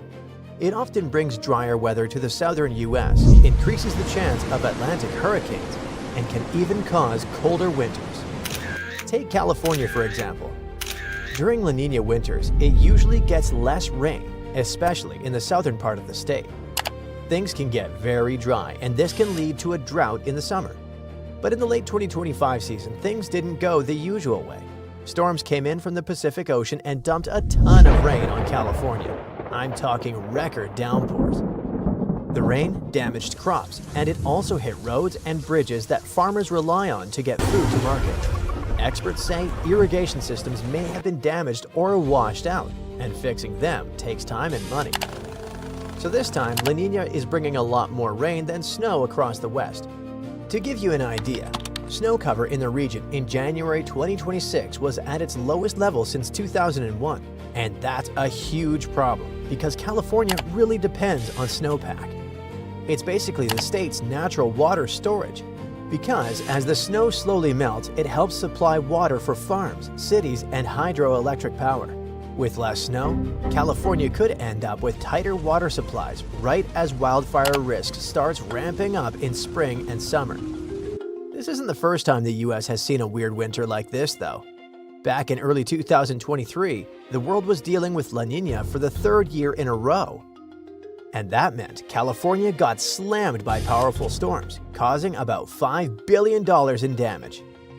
So, could La Niña be changing over time? Yeah, maybe. And lots of experts think warmer ocean water is a big reason why, at least when it comes to California. As the ocean heats up, it can help build high-pressure zones over the North Pacific. That can shove the jet stream around, changing where storms go, and in some cases, steering more rain toward California. In other words, La Niña's usual effects may be getting overshadowed by stronger and more frequent marine heat waves in the North Pacific. Looking ahead, if La Niña really starts bringing more rain than snow over the years, that could be a real problem. Snowpack acts like a natural storage system. Rain doesn't. A lot of that water could rush out to the ocean, especially if reservoirs have to release water to prevent flooding during big storms. And that would hit farmers hard, since they rely on stored water to irrigate, especially because California's dry season can drag on into October. But there are signs around the world that La Niña may be winding down. For starters, the water at the ocean surface is getting warmer, and in parts of the Pacific, the trade winds have been a little stronger than usual. At the same time, there have been fewer clouds than usual near the international dateline. Put together, these clues suggest La Niña is losing strength. So, what happens next? It's hard to say for sure, but scientists have a pretty good idea, because La Niña isn't alone in this world. It's just one phase of a bigger natural cycle called the El Niño Southern Oscillation, or ENSO for short. So this cycle has three phases. La Niña is the cool phase, El Niño is the warm phase, and in the middle, there's a neutral phase, what we know as ENSO neutral. Right now, scientists say there's about a 50 to 60% chance we'll shift from La Niña to ENSO neutral by April 2026. And once that happens, there's also a decent chance things could swing toward El Niño after that. So, if El Niño really is on the way, should we be worried? What does all of this actually mean? Here's the bottom line. El Niño tends to increase global temperatures by 0.36 degrees Fahrenheit. That might not sound like much, but it can help fuel extreme weather, like droughts in some places and floods in others. But this time, and in the years ahead, the impacts could be even more intense. Because, as you know, the planet is already warming. Even though 2025 began and ended under a cooling La Niña, it's still ranked as one of the warmest years ever recorded worldwide. High temperatures on land and in the ocean helped fuel extreme weather, from heat waves to heavy rainfall to powerful tropical cyclones. In fact, the past 11 years have been the 11 warmest on record. Now add an El Niño on top of that, and the temperatures could climb even higher. It's possible that we're heading toward record-breaking warmth, the kind that makes stepping outside feel like opening an oven. And it might not stop at 2026. 2027 could be just as bad. Beyond the scorching heat, El Niño can shake up weather patterns around the world. In the southern US and parts of southern Europe, it often brings heavier rainfall, and sometimes flooding. Meanwhile, the northern US and Canada tend to be drier than usual. In the Atlantic, El Niño actually weakens hurricane seasons. But in the central and eastern Pacific, it can ramp up hurricane activity. So yeah, it's a wild ride. Now, you might be wondering when all of this will happen. The truth is, it's hard to say, and that's because it's becoming more difficult to predict when an El Niño will form, and just how strong or dangerous it might be. In the past, scientists tracked El Niño using something called Oceanic Niño Index. Basically, they compared ocean temperatures in one specific part of the tropical Pacific to the average temperatures there over the previous 30 years. The bigger the difference, the stronger the El Niño. But that method only looked at one slice of the Pacific, known as the Niño 3.4 region. It didn't account for what was happening across the rest of the tropics. Then the planet started heating up in general, and that started to complicate things. Average temperatures around the world kept rising, throwing a wrench into the system. The entire tropical Pacific is warming so fast that it can blur the signal of an El Niño. When the ocean is warmer almost everywhere, it becomes much harder to spot what's truly unusual. So, scientists have come up with a new way to measure El Niño and La Niña. It's called RONI, the Relative Oceanic Niño Index. The idea is actually pretty simple. They take the temperature differences in the key El Niño region and subtract the temperature differences from the rest of the tropical Pacific. In other words, they're trying to filter out the overall warming trend so they can see El Niño signals more clearly. Scientists are still curious though. This time, they want to see El Niño actually take shape before they start making specific weather forecasts. Either way, we should probably buckle up. Changes are already brewing in the eastern Pacific, and pretty soon, we could be feeling the effects around the world.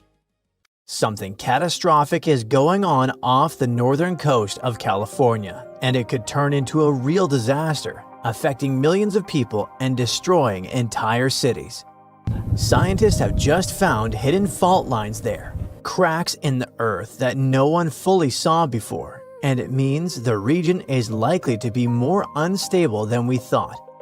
The area is called the Mendocino Triple Junction.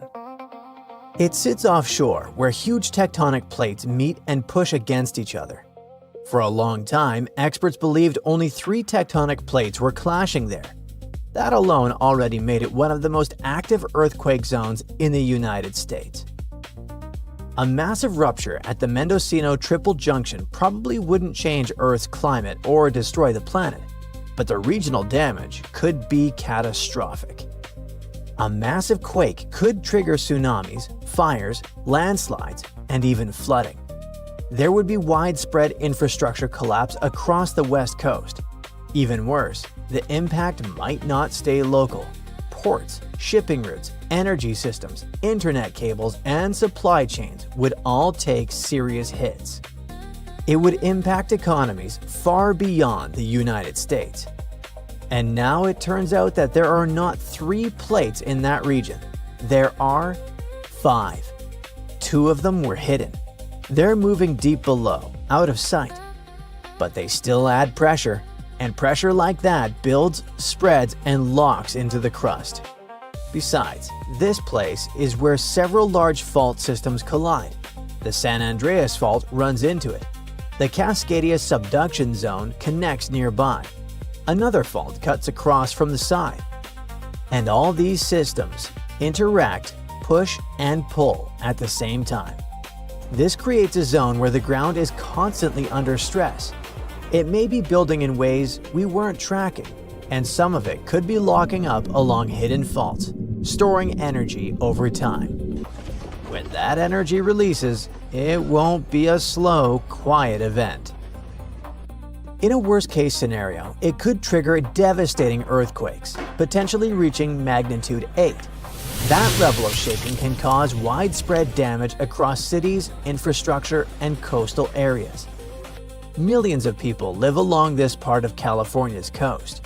Roads, bridges, power lines, and entire communities are located on top of this system. And now we know that this region may be more unstable than anyone realized, and the real risk might be higher than expected. It turns out, before we were only seeing the surface. Most of the action was hidden. So researchers set up a network of sensitive instruments across the Pacific Northwest to see what was going on under that part of the coast. These devices picked up tiny low-frequency earthquakes happening deep underground, so small they don't even reach the surface. But down below, they show exactly where the plates are grinding and moving. Those weak signals reveal that parts of the Earth's crust were breaking apart and sinking in ways no one had mapped before. One piece of the North American plate has actually snapped off. Now it's being dragged downward along with another plate, called the Gorda Plate, right at the edge of the Cascadia subduction zone. There was also another buried fragment, a leftover piece of an ancient plate that sat along the California coast millions of years ago. Most of that old plate is gone now, but this chunk didn't vanish. It's still there, and it's being pulled under the continent. And it's happening in a more tangled way than anyone expected. Even the depth of all this is different from what scientists thought. These plates are closer to the surface, and that explains one mystery. The powerful magnitude 7.2 earthquake that hit Humboldt County in 1992 started at a relatively shallow depth, which made the shaking stronger at the surface. Now it makes sense. The source just wasn't as deep as expected because the whole system sits higher up. And one more thing changed. Scientists thought the main fault lines had a clean edge where one plate slides under another. But in reality, it's more scattered, which makes it harder to track. The area looks like a tangled system of broken pieces, all moving, pushing, and slipping underground at the same time. To make sure this wasn't a mistake, researchers also used models based on ocean tides. Every day, tides push and pull on the Earth's crust, adding small amounts of stress to the rock below. So we can track how the ground responds to that stress and understand what's happening underground. Well, the results were the same. It's obvious that earthquake models for this area needed to change. The risk might be higher than we thought. The boundary is off. The whole area is closer to the surface than we previously thought. Plus, there are two danger zones in this region: the San Andreas Fault and the Cascadia subduction zone. Both can produce very large, destructive earthquakes. The San Andreas Fault is one of the most dangerous places on Earth. It stretches for about 750 miles. This is where two huge pieces of Earth, the Pacific Plate and the North American Plate, grind past each other. Every once in a while, they suddenly snap, and that's when earthquakes hit. Even though the plates move only about an inch per year, that slow motion adds up, and stress builds deep underground. In the north, the fault disappears into the ocean. In that place, things get even more intense because it's a zone where multiple tectonic forces collide. This is one of the most unstable regions in the US. A massive earthquake from a nearby subduction zone might set off a chain reaction and trigger movement along the San Andreas itself. In the south, the fault reaches an area near the Salton Sea. There, the ground starts to pull apart. The crust is stretching, thinning, and slowly breaking. It can eventually create a new ocean basin. Right now, sediments from the Colorado River are filling that gap and holding back seawater. But the ground is shifting underneath. The fault was first identified in the late 1800s, but its power became obvious after the 1906 San Francisco earthquake. When scientists made the map of the devastated area, they saw one long, almost perfect line. That line was the fault, a massive system capable of moving entire sections of land. Today, scientists are still trying to understand how it behaves.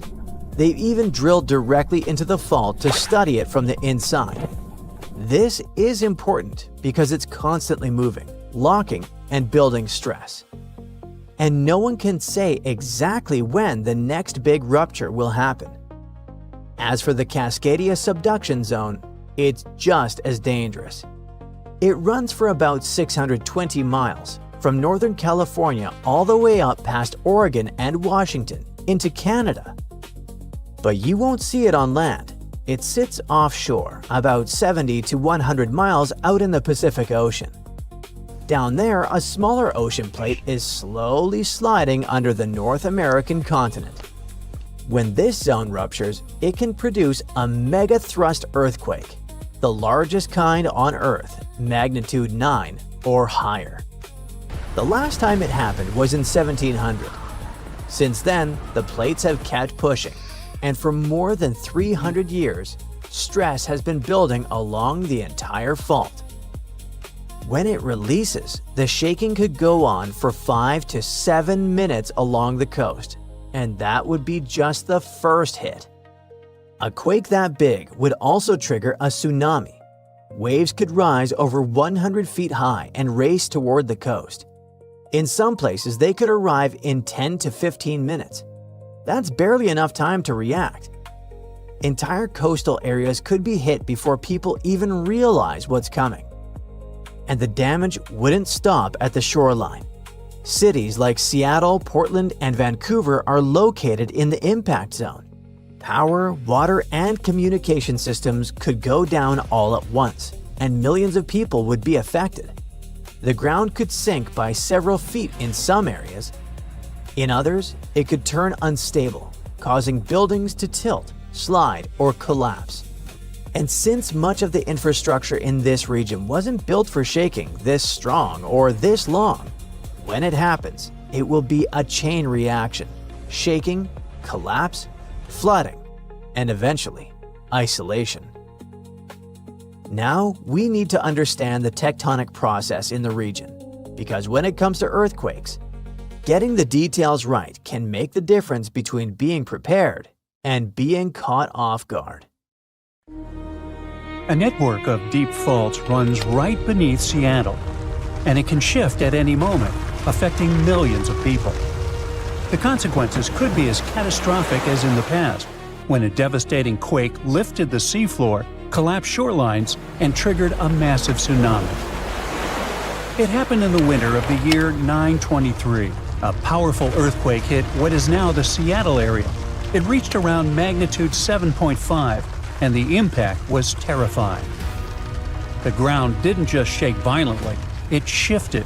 Shorelines collapsed, parts of the seafloor lifted upward, and a tsunami swept through Puget Sound, flooding coastal areas.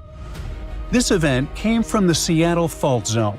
This is a complex system of faults that runs directly beneath modern-day Seattle, and it's still active today. This makes it one of the most dangerous geologic threats in the Pacific Northwest. Now, what threat does it present? Well, if a similar earthquake happened now, it would hit a densely populated region, putting millions of people at risk. It would also cause billions of dollars in damage to buildings, roads, and infrastructure. Scientists have started studying this fault more closely to understand how often it produces major earthquakes. They looked at the past 11,000 years to analyze time gaps between large seismic events. Well, the results are kinda mixed. On the one hand, devastating earthquakes, like the one that hit in 923, seem to be extremely rare. In fact, it's the only known quake of that size, magnitude 7.5 or higher, linked to this fault zone. So we can hope that the worst-case scenario, where massive earthquakes like this happen often, is unlikely. But researchers have also made a rather worrying discovery. Smaller earthquakes happen more frequently than expected. And while these quakes may not reach magnitude 7.5, they can still damage buildings, crack roads, disrupt utilities, and trigger landslides. In a modern city like Seattle, even a moderate earthquake can cause really serious problems. In other words, the region still faces regular seismic risk. The fault is active, the pressure builds over time, and the ground can move again. The real danger is the ongoing threat of smaller but still destructive earthquakes. and they may strike with little warning. Now let's take a closer look at the Seattle Fault Zone. It's this huge fault system sitting right under Seattle, a whole network that stretches about 46 miles from the mountains east of the city all the way to the water on the west side. And yes, it runs directly under Seattle. It's a thrust fault, which means one chunk of ground is slowly pushing up over another. That pressure builds up for a long time, and then suddenly releases. That's when you get a big earthquake. Scientists didn't really start digging into this until the 1990s, when they noticed strange gravity readings. Plus, they found signs that a tsunami had hit the area about 1,000 years ago. All of that pointed to one thing: something catastrophic happened here before, most likely that huge earthquake back in 923. But there was a problem. The data they had managed to gather only went back about 5,000 years. This certainly isn't enough to see a clear pattern. So researchers decided to dig deeper and turn to something called marine terraces. These are old coastlines that got pushed upward by earthquakes and now form something like steps along the shore. Now, an important detail. The 923 earthquake lifted the land by about 26 feet. So scientists started looking for other terraces with the same kind of shift. They mapped out more than 150 of these terraces around Puget Sound, measuring their height and adjusting for natural slopes. It turned out that only one event in an 11,000-year window caused a big uplift like that: the 923 earthquake. As for smaller quakes, those could be hidden under layers of sediment. It means that huge city-shaking earthquakes are very rare, possibly with 5,000 years or even more between them. But it doesn't mean the danger is gone. Smaller ones are what we should worry about. They hit way more often, and they can do serious damage. That's why researchers focused on smaller side faults. Those are called blind faults because you can't see them at the surface, but they can still trigger strong earthquakes, and they already have. One of these smaller faults caused a magnitude 6.7 quake in the past. That's strong enough to damage buildings, crack roads, and mess up infrastructure. So the team pulled together a bunch of tools, like magnetic scans, fieldwork, LiDAR maps. They even dug trenches across fault lines and used dating methods to figure out when past quakes occurred. In the end, they found 3 more earthquakes. One happened around 11,000 years ago. One more hit in the early 1800s. That's a pretty big gap. But it proves these smaller faults have been active for a long time. But the most worrying thing is that these quakes didn't line up with movement on the main fault. That means the smaller faults can rupture on their own. When the team added all this new data together, they saw a pattern. Smaller quakes hit about every 350 years over the last 2,500 years. That's more frequent than scientists used to think. And this activity seems to have picked up over the last 2,000 years. Now, researchers are trying to figure out how big these quakes can actually get, how often they hit, and what would happen if one struck today. But it's not so simple. They have to piece the whole picture together from rocks, layers of soil, and tiny clues they find underground.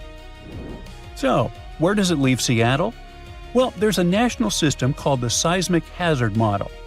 It's what engineers and planners use to decide how strong buildings need to be, how to design infrastructure, that kind of thing. Right now, the system includes the big 923-style quake, but it doesn't really account for the smaller side faults. First of all, these faults are shorter than what the model usually considers. Second, we're still unsure about how powerful their quakes can get. That's why the model should probably be updated, and authorities need to start planning for those more frequent quakes. It could directly affect building codes and safety plans. Now, despite this worrying news, there are other even more dangerous faults on Earth. Like the San Andreas Fault. It cuts through California for about 800 miles. It's where 2 massive plates slide past each other sideways. That constant grinding builds pressure and then releases it fast. That's how you get quakes like the 1906 San Francisco disaster. Today, millions of people live right on top of it, so scientists track every, even the tiniest tremor with sensors, watching for signs of a bigger break. Then, there's the North Anatolian Fault that runs about 930 miles across Turkey. It tends to break in a chain reaction, one quake triggering the next along the line. In 1999, one of those breaks hit Izmit and took the lives of over 17,000 people. Now the stress is building closer to Istanbul, and that's a city with over 15 million people. The Sumatra subduction zone in Indonesia is where one plate dives under another, locking up tons of energy. In 2004, it unleashed a magnitude 9.1 quake and a tsunami that more than 230,000 people didn't survive. It's still active today, and scientists constantly monitor the seafloor and ocean pressure to catch tsunami signals as early as possible. The Alpi belt stretches over 1,500 miles from southern Europe to Asia. It once helped build mountain ranges like the Alps. Here, plates crash into each other and push land upward. Quakes don't occur here often, but when they do, they can be powerful and hit heavily populated regions. Japan also sits right where several plates collide. It's one of the most earthquake-prone places on Earth. In 2011, a massive offshore quake triggered a tsunami and the Fukushima disaster. Since then, Japan has built one of the most advanced monitoring systems in the world. Thousands of sensors track ground movement in real time to send out warnings within seconds. Something catastrophic is going on off the northern coast of California, and it could turn into a real disaster, affecting millions of people and destroying entire cities. Scientists have just found hidden fault lines there, cracks in the earth that no one fully saw before, and it means the region is likely to be more unstable than we thought. The area is called the Mendocino Triple Junction. It sits offshore where huge tectonic plates meet and push against each other. For a long time, experts believed only 3 tectonic plates were clashing there. That alone already made it one of the most active earthquake zones in the United States. A massive rupture at the Mendocino Triple Junction probably wouldn't change Earth's climate or destroy the planet, but the regional damage could be catastrophic. A massive quake could trigger tsunamis, fires, landslides, and even flooding. There would be widespread infrastructure collapse across the West Coast. Even worse, the impact might not stay local. Ports, shipping routes, energy systems, internet cables, and supply chains would all take serious hits. It would impact economies far beyond the United States. And now it turns out that there are not 3 plates in that region. There are 5. 2 of them were hidden. They're moving deep below, out of sight. But they still add pressure, and pressure like that builds, spreads, and locks into the crust. Besides, this place is where several large fault systems collide. The San Andreas Fault runs into it. The Cascadia subduction zone connects nearby.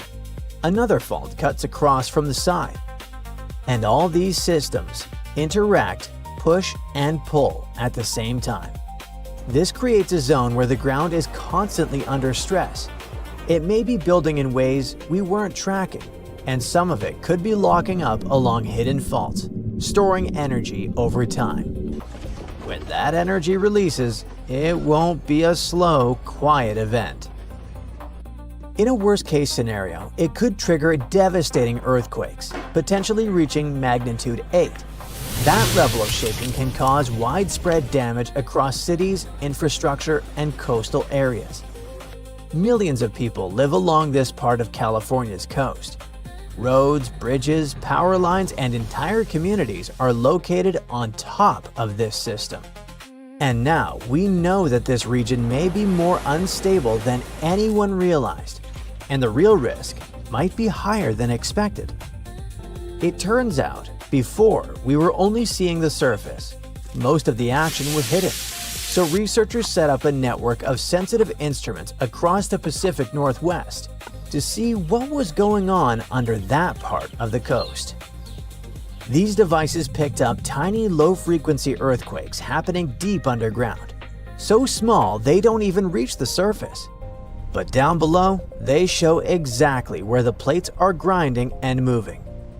Those weak signals reveal that parts of the Earth's crust were breaking apart and sinking in ways no one had mapped before. One piece of the North American plate has actually snapped off. Now it's being dragged downward along with another plate, called the Gorda Plate, right at the edge of the Cascadia subduction zone. There was also another buried fragment, a leftover piece of an ancient plate that sat along the California coast millions of years ago. Most of that old plate is gone now, but this chunk didn't vanish. It's still there, and it's being pulled under the continent. And it's happening in a more tangled way than anyone expected. Even the depth of all this is different from what scientists thought. These plates are closer to the surface, and that explains one mystery. The powerful magnitude 7.2 earthquake that hit Humboldt County in 1992 started at a relatively shallow depth, which made the shaking stronger at the surface. Now it makes sense. The source just wasn't as deep as expected because the whole system sits higher up. And one more thing changed. Scientists thought the main fault lines had a clean edge where one plate slides under another. But in reality, it's more scattered, which makes it harder to track. The area looks like a tangled system of broken pieces, all moving, pushing, and slipping underground at the same time. To make sure this wasn't a mistake, researchers also used models based on ocean tides. Every day, tides push and pull on the Earth's crust, adding small amounts of stress to the rock below. So we can track how the ground responds to that stress and understand what's happening underground. Well, the results were the same. It's obvious that earthquake models for this area needed to change. The risk might be higher than we thought. The boundary is off. The whole area is closer to the surface than we previously thought. Plus, there are two danger zones in this region: the San Andreas Fault and the Cascadia subduction zone. Both can produce very large, destructive earthquakes. The San Andreas Fault is one of the most dangerous places on Earth. It stretches for about 750 miles. This is where two huge pieces of Earth, the Pacific Plate and the North American Plate, grind past each other. Every once in a while, they suddenly snap, and that's when earthquakes hit. Even though the plates move only about an inch per year, that slow motion adds up, and stress builds deep underground. In the north, the fault disappears into the ocean. In that place, things get even more intense because it's a zone where multiple tectonic forces collide. This is one of the most unstable regions in the US. A massive earthquake from a nearby subduction zone might set off a chain reaction and trigger movement along the San Andreas itself. In the south, the fault reaches an area near the Salton Sea. There, the ground starts to pull apart. The crust is stretching, thinning, and slowly breaking. It can eventually create a new ocean basin. Right now, sediments from the Colorado River are filling that gap and holding back seawater. But the ground is shifting underneath. The fault was first identified in the late 1800s, but its power became obvious after the 1906 San Francisco earthquake. When scientists made the map of the devastated area, they saw one long, almost perfect line. That line was the fault, a massive system capable of moving entire sections of land. Today, scientists are still trying to understand how it behaves. They've even drilled directly into the fault to study it from the inside. This is important because it's constantly moving, locking, and building stress. And no one can say exactly when the next big rupture will happen. As for the Cascadia subduction zone, it's just as dangerous. It runs for about 620 miles, from Northern California all the way up past Oregon and Washington into Canada. But you won't see it on land. It sits offshore, about 70 to 100 miles out in the Pacific Ocean. Down there, a smaller ocean plate is slowly sliding under the North American continent. When this zone ruptures, it can produce a mega-thrust earthquake, the largest kind on Earth, magnitude 9 or higher. The last time it happened was in 1700.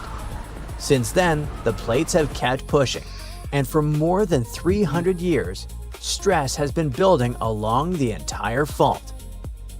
When it releases, the shaking could go on for 5 to 7 minutes along the coast, and that would be just the first hit. A quake that big would also trigger a tsunami. Waves could rise over 100 feet high and race toward the coast. In some places, they could arrive in 10 to 15 minutes. That's barely enough time to react. Entire coastal areas could be hit before people even realize what's coming. And the damage wouldn't stop at the shoreline. Cities like Seattle, Portland, and Vancouver are located in the impact zone. Power, water, and communication systems could go down all at once, and millions of people would be affected. The ground could sink by several feet in some areas. In others, it could turn unstable, causing buildings to tilt, slide, or collapse. And since much of the infrastructure in this region wasn't built for shaking this strong or this long, when it happens, it will be a chain reaction: shaking, collapse, flooding, and eventually, isolation. Now, we need to understand the tectonic process in the region, because when it comes to earthquakes, getting the details right can make the difference between being prepared and being caught off guard. Open Google Earth and zoom into the biggest, wildest piece of land the US has, Alaska. From up here, it looks invincible, doesn't it? Looks like it's been here forever and will stay forever. But zoom in closer and check the banks of the Yukon River. See those houses that look like they're dangerously close to the cliff? Alaska is melting, and I don't mean the snow on top. I mean the ground itself. Let's go for a walk through the forest. These spruce trees aren't standing straight. No wonder why the locals call them drunken trees. You may say it looks like a glitch in the graphics engine, but it's actually a warning sign. These trees are falling because the ground they're standing on, the permafrost, it's like a solid soil turning into soup. In about 85% of Alaska, the ground is held together by ice. We used to think that it's solid rock, and here comes global warming, the big warning. This state is warming 2 to 3 times faster than the rest of the US. Do you think that it isn't our problem? Bad news. According to climate projections and data from NOAA Arctic Report Card, the situation will become critical by 2050. We're talking about 40% of the solid ground in these areas turning into unstable mud within 30 years. When that underground ice melts, the structure of the land just collapses. And this is like a geology lesson taken into real life. Zoom in even closer on the village of Newtok. This is a community literally erased from the map. The ground beneath their homes is turning to mud and washing away into the river. We should call residents of Newtok America's first climate refugees. Imagine being forced to pack everything, even whole houses, and move 9 miles away to find solid rock. And they aren't the only ones. There are over 30 villages in Alaska facing the exact same fate. You may wonder what's hiding beneath the melting ground. Dead plants, animals, and ancient carbon trapped for ages. Now, all the microbes are waking up and start eating organic matter, releasing huge amounts of methane that makes our planet even hotter. And the hotter the planet gets, the more the ground melts. You see the loop here, right? So the next time you look at a map of the US, don't just look about the coastlines of Florida or California. Look north, because the biggest state in America isn't just shrinking, it's literally melting. Consider South America and Africa. Don't they kind of look like they fit together, like puzzle pieces? Well, they actually did. But about 130 million years ago, South America was like, bye, and slowly started drifting away. These days, it's around 1,800 miles from Africa, and it's still on the move. Every year, the continent shifts a little more toward the Pacific Ocean. So, how's that even happening? Tectonic plates are constantly moving. That's what makes the Earth's surface shift over time, going from this to what we see today. But those movements happen so slowly that you and I can't see them go. So, no, Brazilians or Chileans aren't out there feeling their continent inching westward. But the numbers don't lie. South America is moving, and apparently all it wants is to get as far away as possible from this massive underwater mountain range called the Mid-Atlantic Ridge. But what exactly is pushing the land toward the Pacific Ocean? It is the heat inside our planet. Way down beneath the ocean, there are cracks in the Earth's crust, and magma, super hot melted rock, rises up through those cracks. When that happens, the magma cools and hardens into solid rock. Over time, this process might build underwater mountains, like the Mid-Atlantic Ridge. And as more new crust forms, it begins to push the older crust out of the way. In the process, tectonic plates and the continents riding on top of them get pushed along.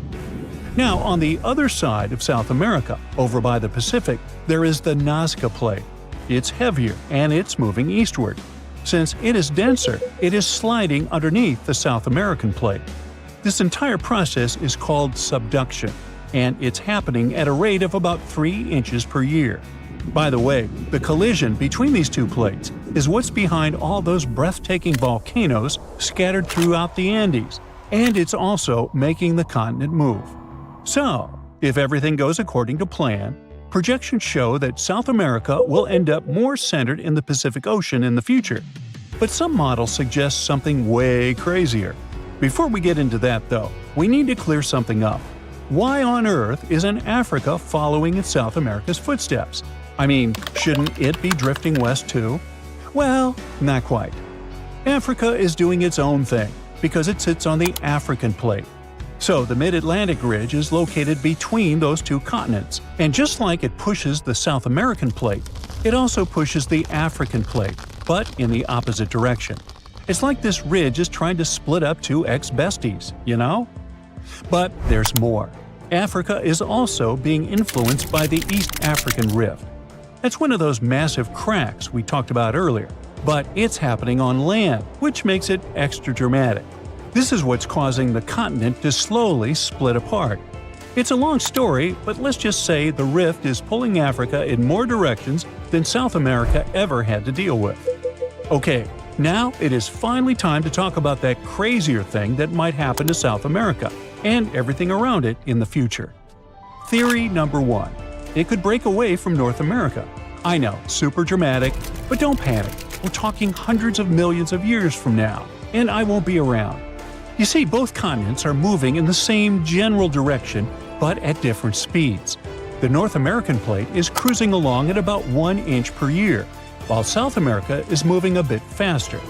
So even though they're heading the same way, they are not keeping pace. Over time, as the Atlantic Ocean continues to widen and the Pacific keeps shrinking, all this tectonic movement could eventually pull the Americas apart. Theory number 2. Marine life could go through some major changes. Right now, the Americas act as kind of a giant wall between the Atlantic and Pacific Oceans. Because of that, sea animals have evolved differently on each side. Take the green sea turtle, for example. The ones living in the Atlantic tend to be bigger and lighter in color. Meanwhile, their Pacific cousins are usually smaller and darker.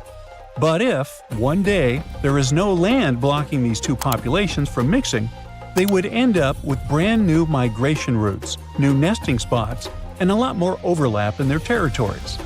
Now, multiply that scenario by hundreds of other species, and things could really get shaken up. We're talking about new interactions, unexpected competition, and maybe even the rise of entirely new species. Alright, theory number 3. America might meet Africa again. Right now, the Mid-Atlantic Ridge is busy creating a new seafloor, and because of that, the Atlantic Ocean is slowly getting wider. But in about 125 million years, scientists believe that process could come to a stop. Instead of the seafloor spreading apart, the ocean floor might start getting pulled under the continents. When that happens, the Atlantic will stop growing and start shrinking. And the water section between South America and Africa is likely to be the first part pulled beneath the land. That means the Americas and Africa could meet again. And when that happens, border countries could turn into super shaky places, with earthquakes happening all the time and brand new volcanoes popping up left and right. The eastern United States would no longer be known for the peaceful green slopes of the Appalachians, but for snow-covered giants that occasionally spew lava and ash, more like the Cascade Range out west. Countries would end up with totally new neighbors.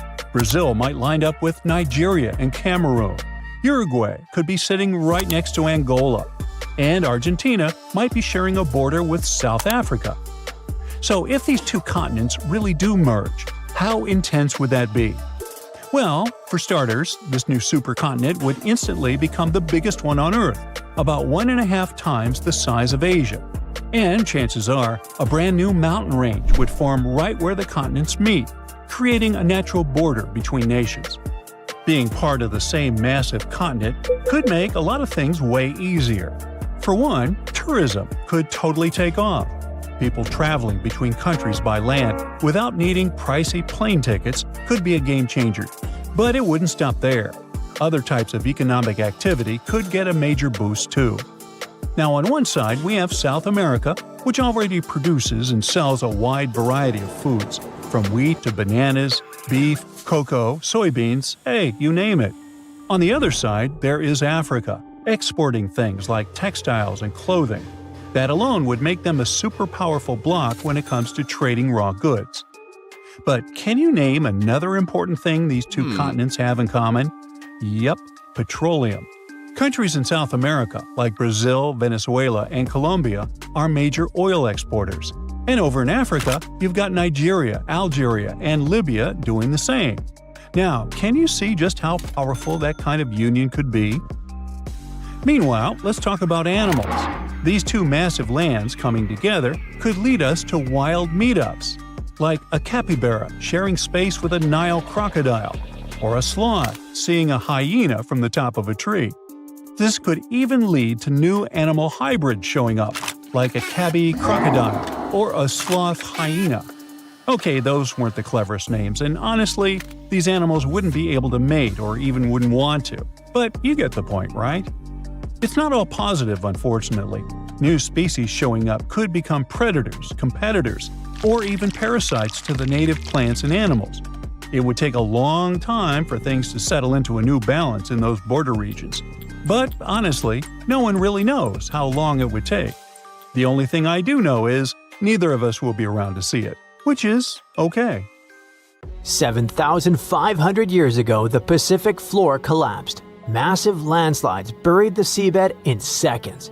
Fast forward to today. Robot subs have examined the place. Scans have revealed proof of at least 10 distinct cyclical megaquakes. Now, researchers warn, the plates are still locked and building pressure, even today. If they start moving, that could trigger new red alert earthquakes and send disastrous tsunamis toward the coast. Let's look at the map. The fault here is like a giant zipper. It's over 600 miles, stretching from northern California to Canada. It's called the Cascadia Subduction Zone, and it's a part of the Ring of Fire. You know, the famous giant horseshoe around the Pacific that can serve as your where-to-go reminder if you're into volcanic and earthquake tourism. One of Cascadia's biggest events happened around the year 1700. There are no local written records of it, but there is a story. A well-known indigenous legend tells of an epic battle between a thunderbird and a whale. In the story, the thunderbird's wing beats make the ground shake. The whale's thrashing sends seawater flooding inland. The thunderbird wins by finally grabbing the whale and slamming it back down, shaking the land itself. Many researchers believe that this legend originated from the real earthquake of 1700.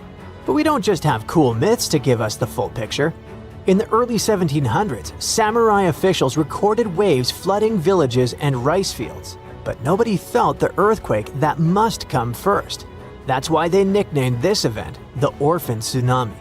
But it did have a parent, and it took scientists 300 years to finally connect it back to Cascadia.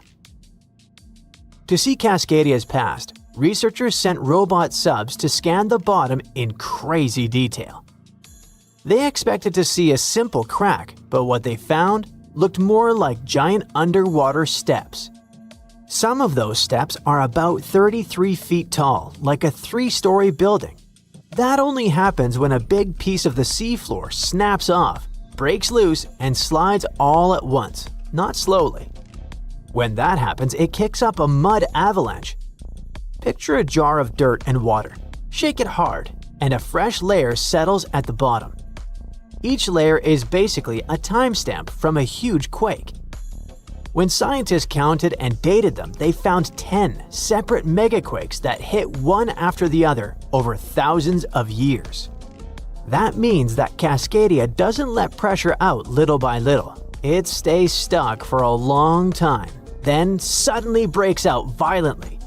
That pattern is why the Cascadia subduction zone is considered one of the scariest fault systems in North America today. So what's actually happening down there? The plates aren't sliding smoothly, they're stuck. And while they're stuck, the coastline is getting quietly bent out of shape like a ruler you're flexing in your hands. It doesn't look dramatic day to day, but it's been loading up for centuries. When that tension finally snaps, the coast will instantly drop. Geologists call this co-seismic subsidence. We're talking about the ground plunging 6 to 8 feet vertically in a matter of minutes. Imagine standing on a beach. The shaking stops, and you realize the ocean is rushing in. Not just because of a wave, but because the land you're standing on has physically sunk below sea level. That one move is enough to shove the seafloor out of position and force the ocean above it to react. Cascadia can produce a magnitude 9.0. That's top tier, categorized as the most destructive natural event that can happen. It can shake the ground for minutes, pushing and pulling everything back and forth until buildings and bridges start falling down. A 9.0 class quake also means the seafloor is vibrating and shifting, lifting in some spots, dropping in others, all in one sudden motion. A tsunami starts when the seafloor moves and pushes a huge amount of water out of the way. If the bottom suddenly lifts or drops, the water above it gets displaced instantly.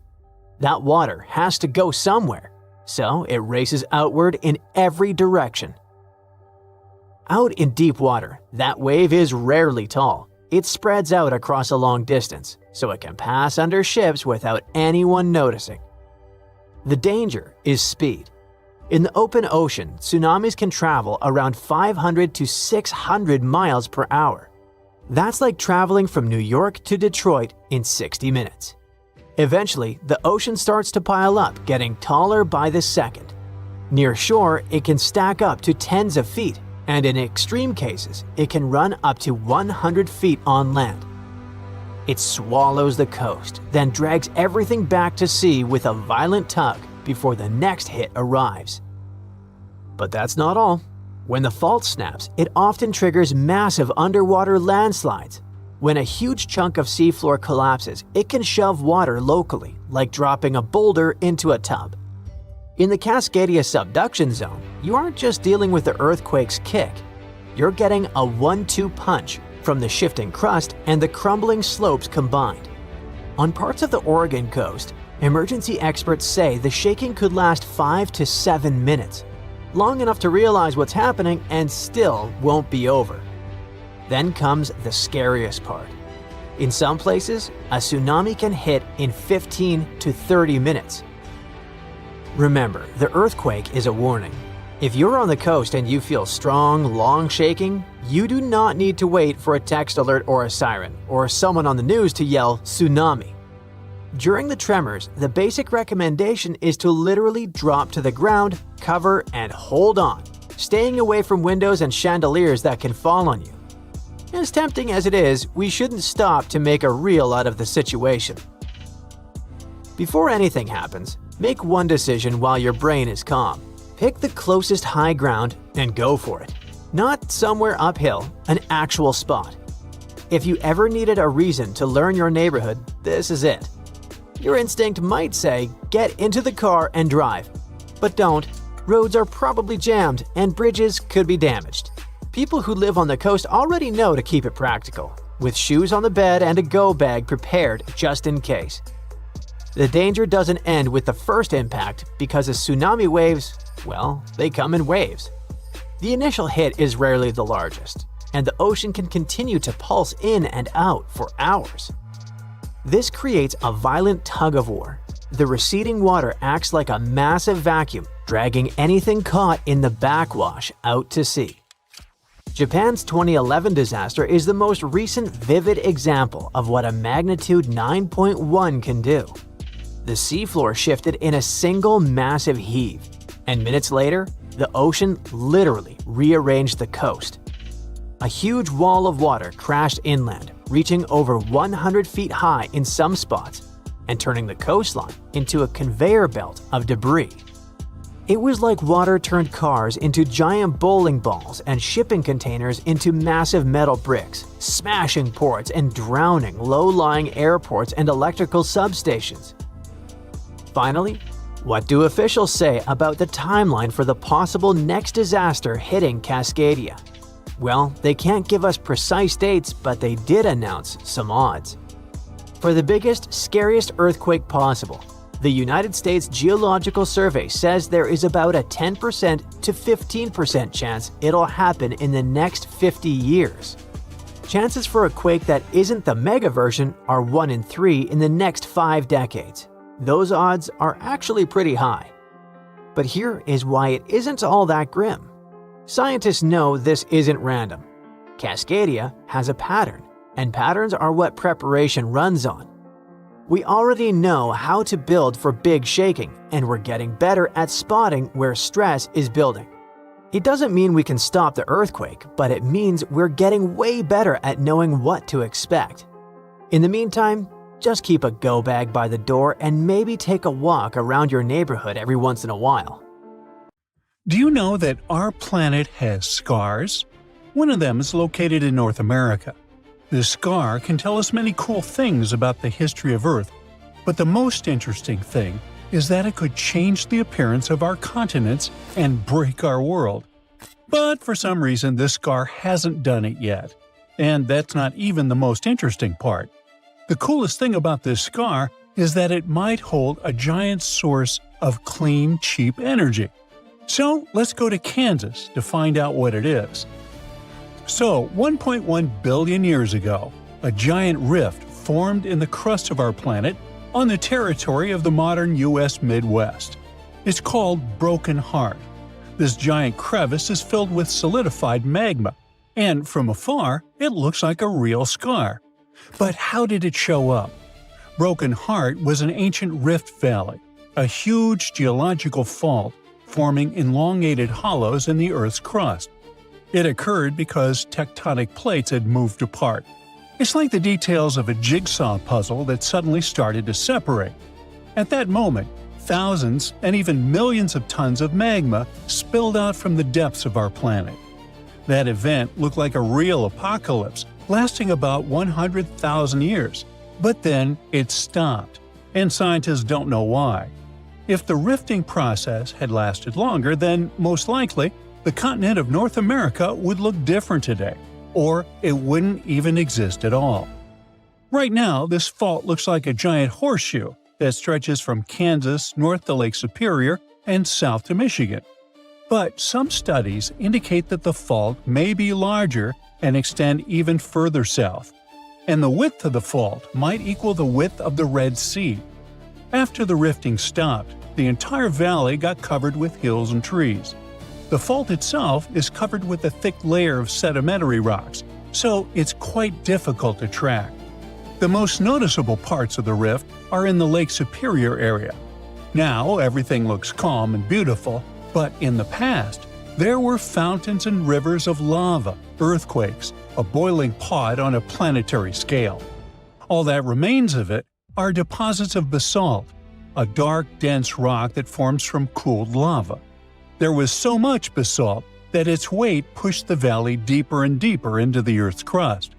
Even when the eruptions and rifting stopped, the valley continued to sink because of the huge mass of this sediment. Then, massive sections of the Earth's crust on both sides of the valley began to contract, and the pieces of the puzzle slowly started to come together. This led to a large-scale ejection of volcanic material upward, and along with basalt, deposits of copper rock appeared in the valley. People mined this copper for about 8,000 years until the end of the 20th century.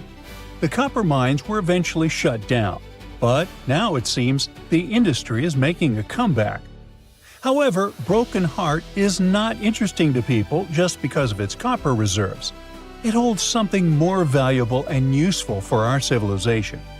Scientists believe that this valley hides massive reserves of hydrogen, and this substance can help us switch to a cleaner, cheaper, and more efficient energy source. If hydrogen fuel becomes widely available, everyone will switch to it, leaving behind the costly, noisy, and polluting process of oil production. Now, I'll bet hydrogen is a remarkably familiar word to you.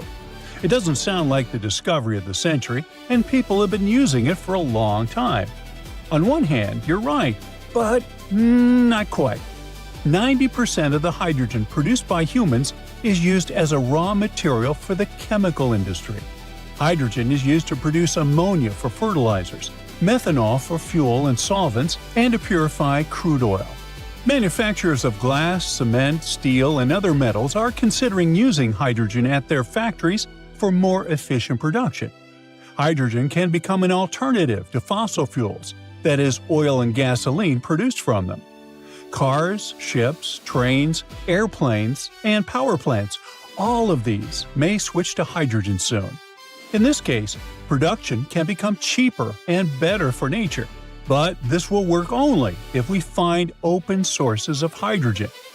You see, about 95% of the hydrogen we use is produced from fossil fuels. We gasify coal, oxidize hydrocarbons, and extract hydrogen from methane. All of these production methods require energy. But the worst part is that they lead to large emissions of carbon dioxide into the atmosphere. But what if we find sources of pure hydrogen that don't require processing? Then we'll save energy for its production and make the planet cleaner. But where can we find such sources? Scientists say that there are many of them all over the planet, and one of the largest is located in the Rift Valley in the U.S. Midwest. But what's the problem with going and mining it? Well, it's not that simple. To extract pure hydrogen, you need 3 conditions. The first is the source of hydrogen itself, which is quite logical. The second is reservoir rocks, that is, natural containers where this hydrogen is stored. And the third is natural seals, which prevent the gas from escaping. In other words, these seals work like a cap on a bottle. They don't allow the substance to escape. So in general, it's necessary to find where hydrogen is released, where it accumulates, and where it's stored. When these conditions are met, natural resource extraction companies can start working. But how does hydrogen appear altogether? Well, let's go over the basics of chemistry. Hydrogen and oxygen compounds form water. This means you need to split the water into hydrogen and oxygen.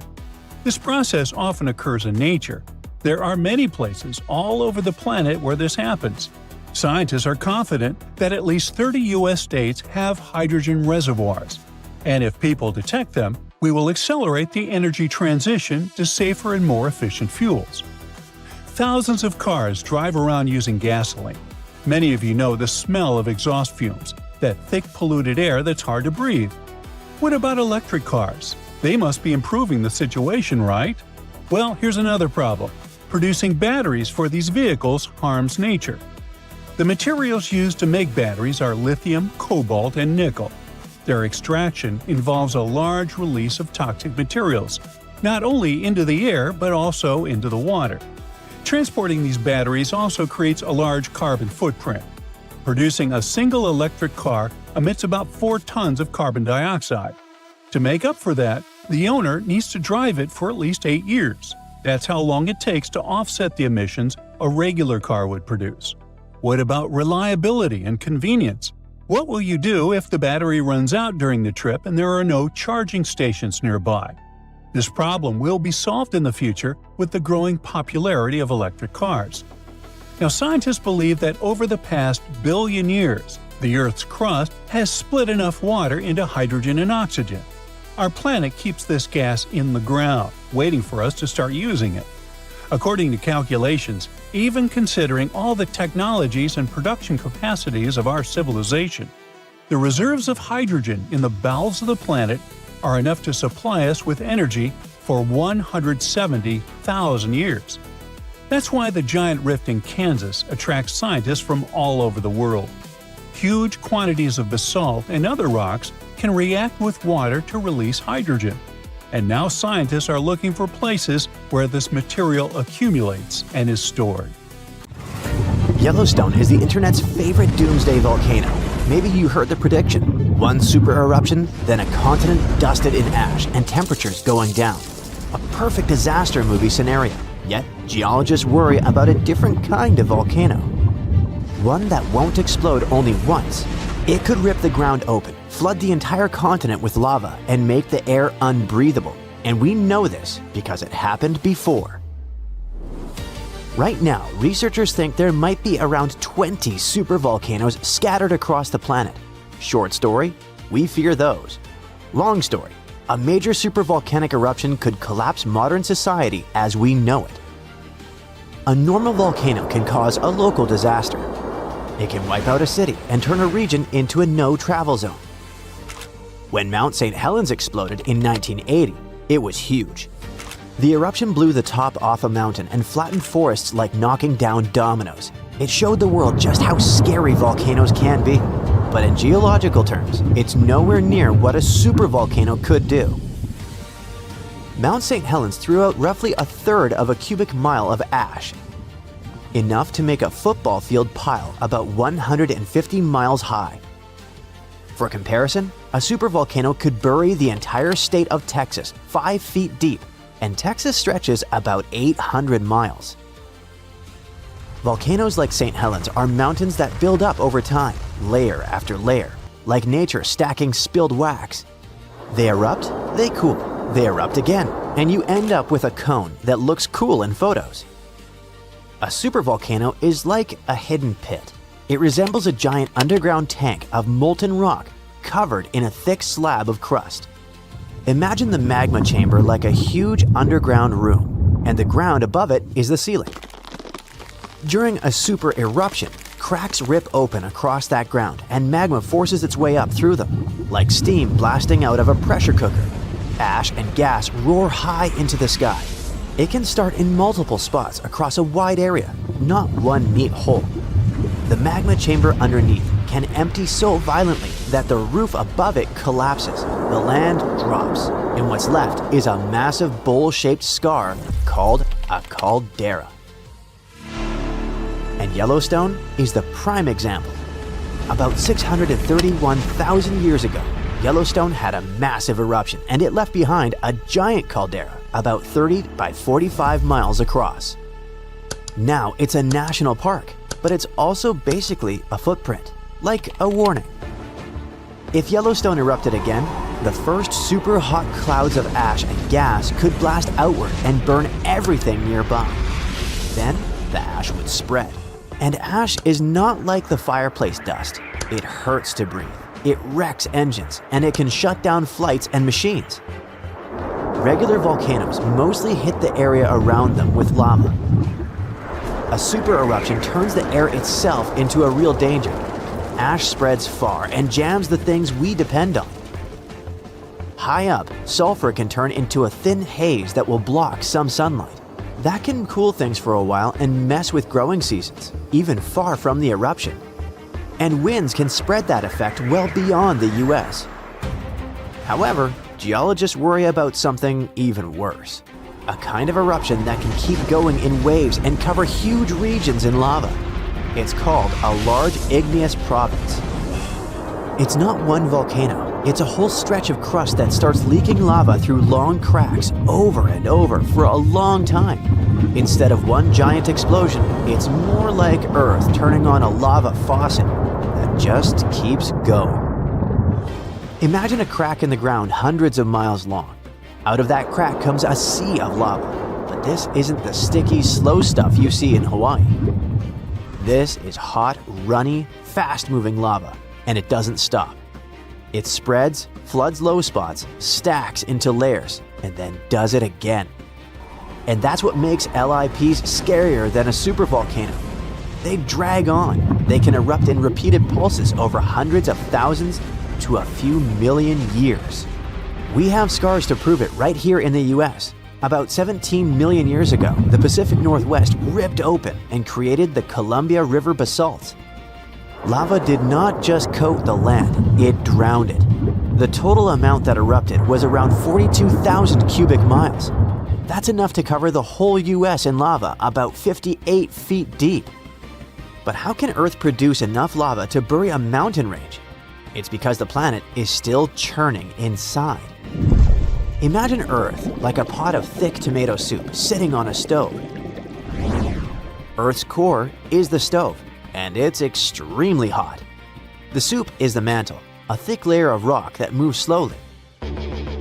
Now and then, a massive blob of superheated rock rises from deep in the mantle, possibly from the boundary above the core. Scientists call this a mantle plume. When it reaches the cooler crust, it spreads out, pushes upward, and when it breaks through, it does not build one neat mountain. It can open long cracks and feed eruptions in repeated bursts for a very long time.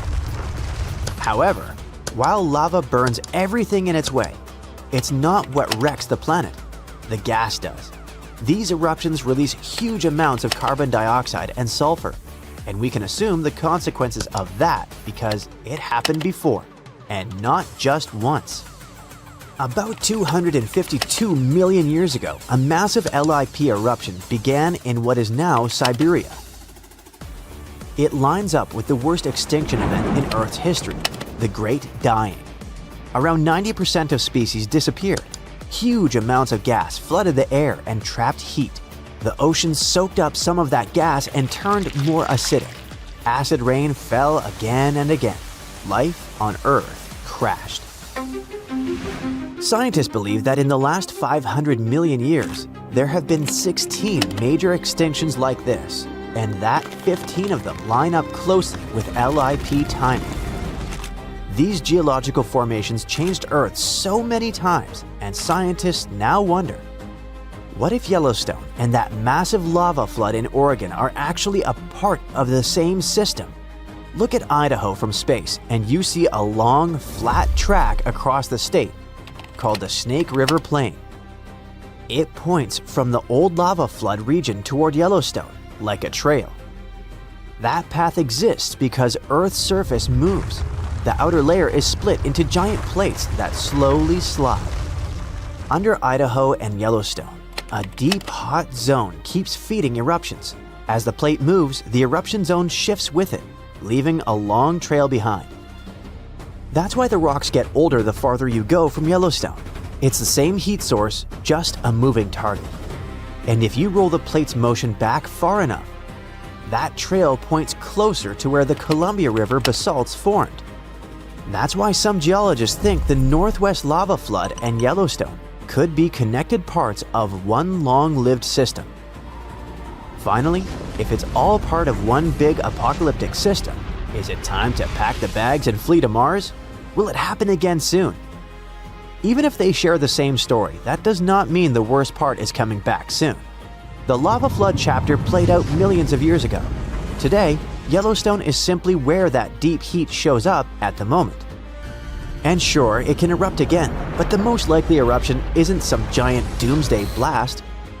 It's a steam explosion, when super hot water flashes into steam and blows rock apart. Lava flows and smaller eruptions can happen too. The caldera-making nightmare is a rare one. If Yellowstone ever started building towards something big, it wouldn't be sneaky. You would see it coming. A lot more earthquakes than normal and the ground lifting faster than usual. the clearest right before signs would likely show up in the days or weeks before it. We cannot stop a planet-scale eruption. We can only watch for the warning signs and plan.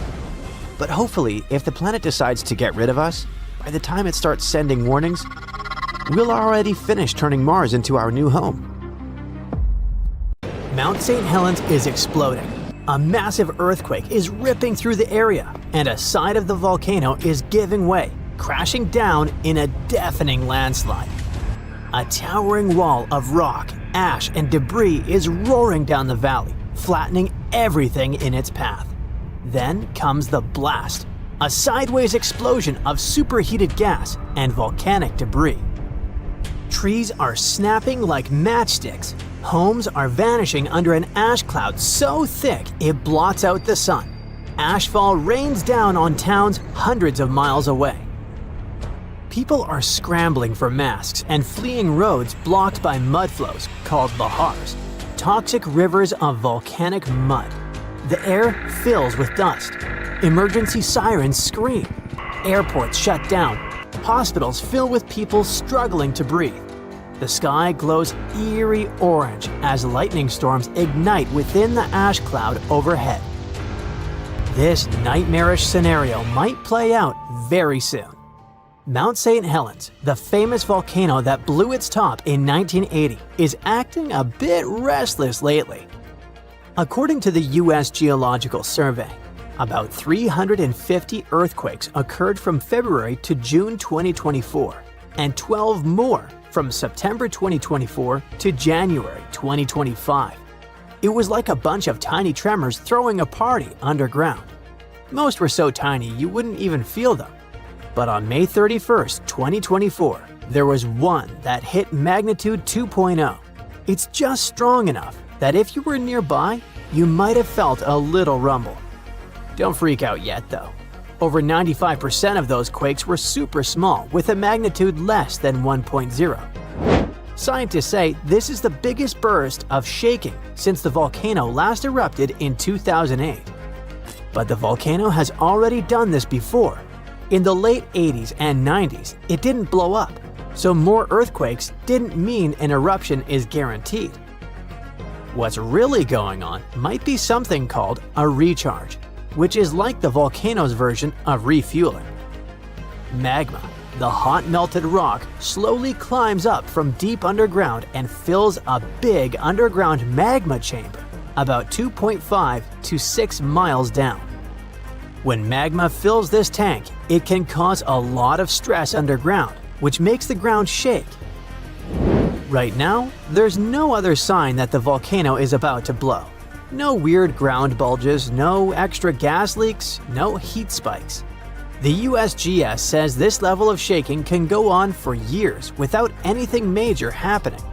The alert level is still at normal. But it was very different back on May 18, 1980. Mount St. Helens unleashed one of the most explosive volcanic eruptions in history. And it all started with a huge earthquake, bigger than magnitude 5. But this wasn't just any earthquake. It triggered a massive landslide that ripped off the top of the volcano and tore away the rock and ice that had been holding everything down like a giant lid. Suddenly, the pressure that had been trapping superheated water underground vanished. That water instantly turned to steam, and boom! It burst sideways in a powerful hydrothermal blast. And that was only the beginning. With the top gone, the magma beneath the surface suddenly felt free. It started rising faster, forming bubbles and erupting with terrifying force. For 9 straight hours, Mount St. Helens was sending ash and gas miles into the sky. This giant blast didn't come out of nowhere. The warning signs started months before.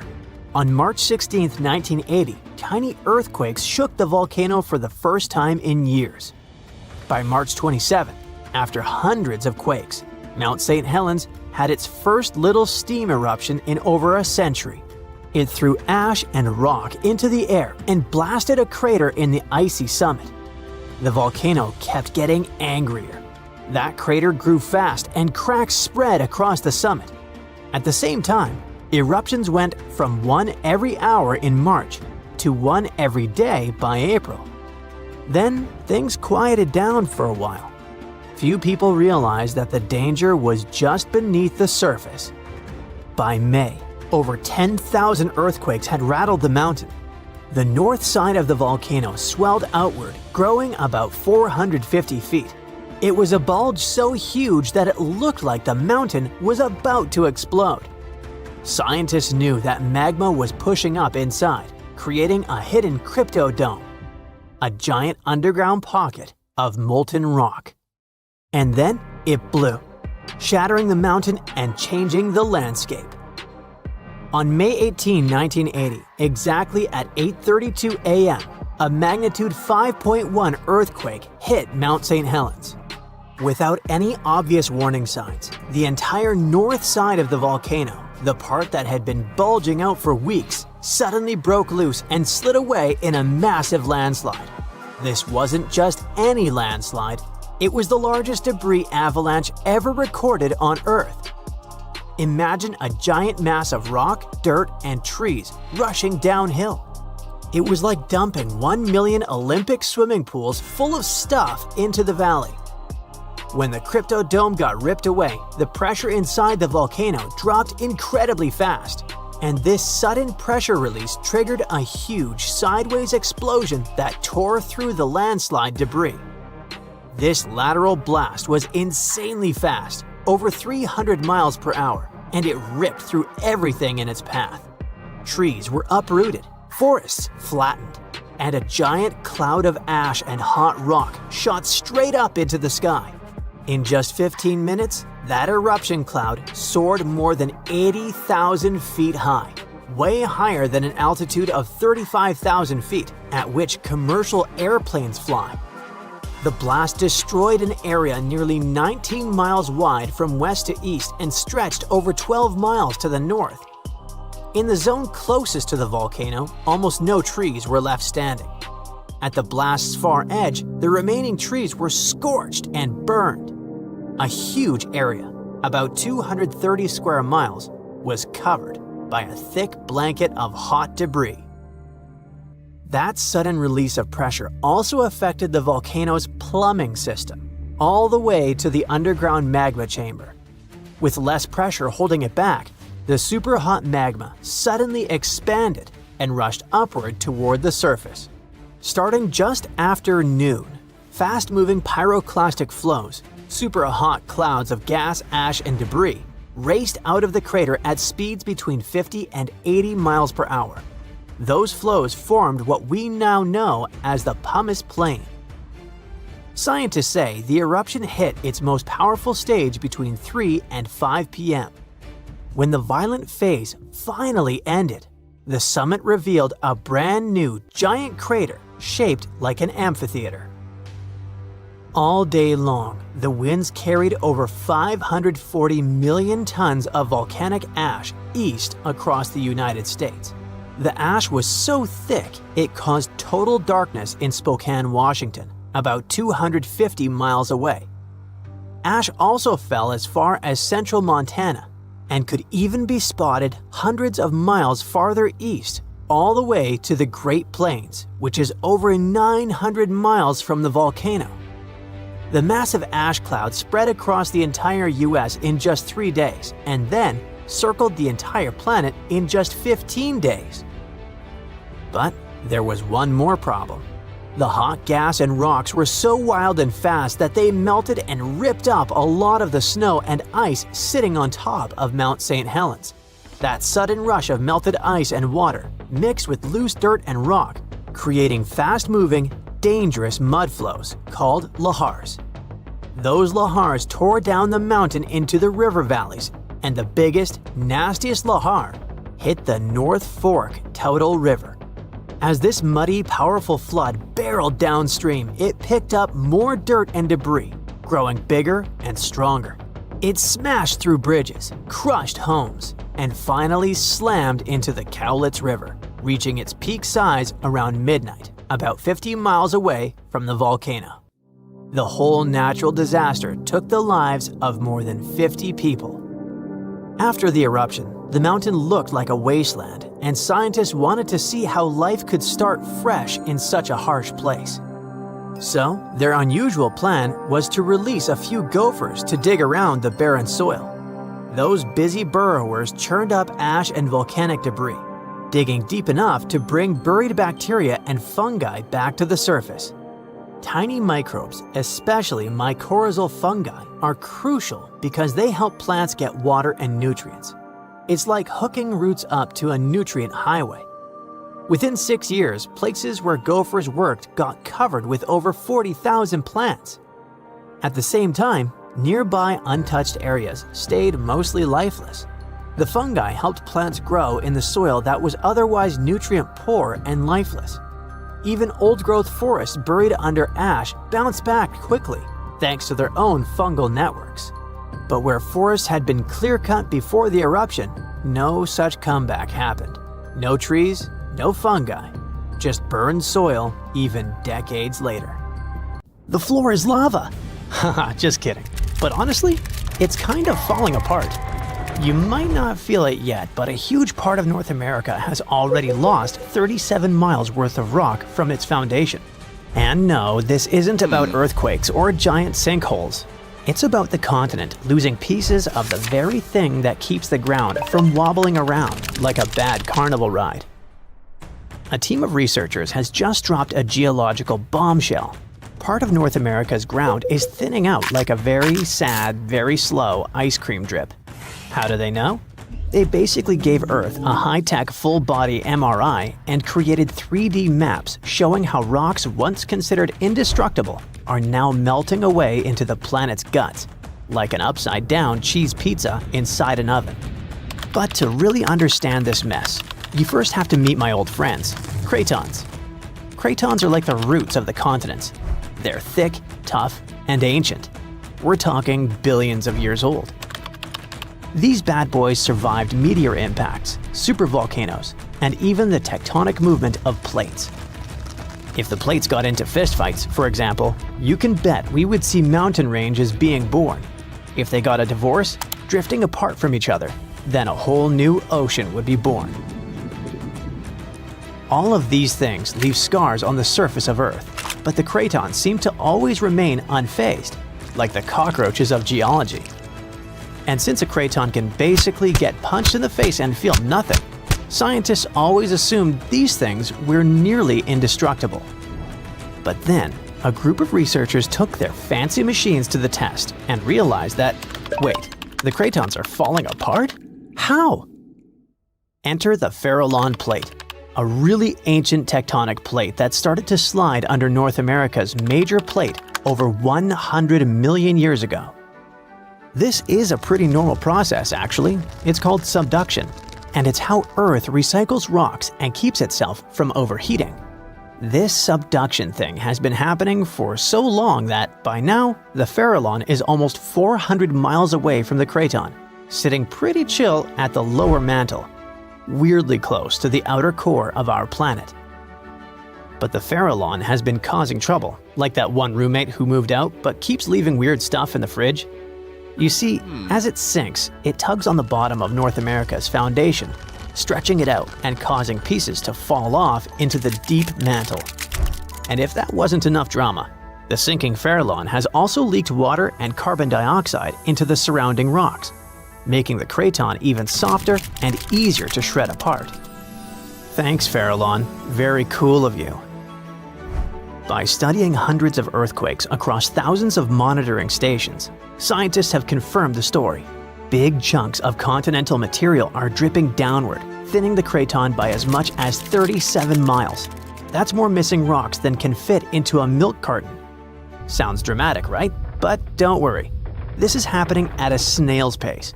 It'll take millions of years for anything noticeable to happen. Your great-great-great-great few grandkids from the distant future might still be standing on solid ground. But don't get too comfy. This thing may not be an urgent problem, but there's another type of sinking that's happening faster than you can say, "Help!" Here's the thing. By 2050, at least 32 major cities in the US, including New York, Baltimore, and Charleston, could be partially underwater. And guess what? This one is mostly our fault. Scientists noticed that since 2007, some cities have been sinking into the ground between 0.04 and 0.08 inches every year. Charleston, in South Carolina, is pulling ahead in the worst way possible, sinking 0.15 inches annually. Sure, these numbers sound tiny and a bit ridiculous, but Charleston is barely 9 feet above sea level, and a little sinking goes a long way when the ocean is breathing down your neck. On really bad flood days, people there have to abandon their cars and basically swim home. This whole phenomenon is called land subsidence, and when you mix sinking land with rising sea levels, you get a disaster cocktail of flooded streets, salty farmland, ghost forests, and a lot of very cranky homeowners.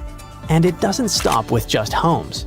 Infrastructure like bridges, roads, airports, and power plants, all things we rely on daily, are also at risk of serious damage. Flooded electrical grids and sunken highways could cause billions more in economic losses and create major safety hazards for communities. Now, let's be fair. Not everything is humanity's fault. Some of this trouble dates all the way back to the Ice Age. About 12,000 years ago, massive ice sheets covered the northern US. They were heavy, like seriously heavy. The weight pushed the land down, and when the ice melted, the ground didn't just pop back up like a trampoline. Instead, it started playing a weird game of geological seesaw. The places that were squished started rising, and the places that weren't got pulled down. This whole process, called glacial isostatic adjustment, try to say that 3 times fast. But of course, humans found a way to make it worse. Groundwater extraction is a major culprit. Think of it like pulling the stuff out of the mattress. After a while, the whole thing just sags. In places like California's Central Valley, the land is dropping by up to 8 inches a year because we keep pumping out water during droughts. In cities like New York, the problem isn't just water. Skyscrapers themselves are making it worse. Yep, turns out if you stack millions of tons of concrete and steel onto soft ground, it tends to flatten. And in case you're wondering, the total mass of New York City's buildings is around 1.68 trillion pounds. That's about the same as 3.5 million statues of liberty piled up. With so much weight concentrated over a relatively small area, the underlying soils have no choice but to compress over time. And if you thought it couldn't get messier, think again. We've been building dams, which stop rivers from delivering fresh sediment to coastal areas. That sediment is kind of like Mother Nature's way of fluffing the ground back up. Without it, coastal lands are compacting like an old sponge.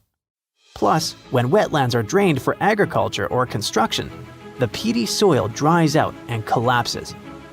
Honestly, it's like the ground just can't catch a break. Scientists also noticed that the areas that used to be lush wetlands are now among the fastest sinking spots in the country, especially along the Gulf Coast. Louisiana, for example, is losing about a football field of land because of this mix of subsidence and rising seas. So what's the end game here for us regular people who just want to live above sea level? Well, it's not looking great. Ghost forests, which are basically drowned woodlands, are popping up. Farmland is turning salty and unusable. And even sunny day flooding, where streets flood without any rain, is becoming a thing. Yikes! Meanwhile, over on the West Coast, California is not exactly winning either. San Francisco and Los Angeles are both sinking, which means that rising sea levels could hit them twice as hard and twice as fast.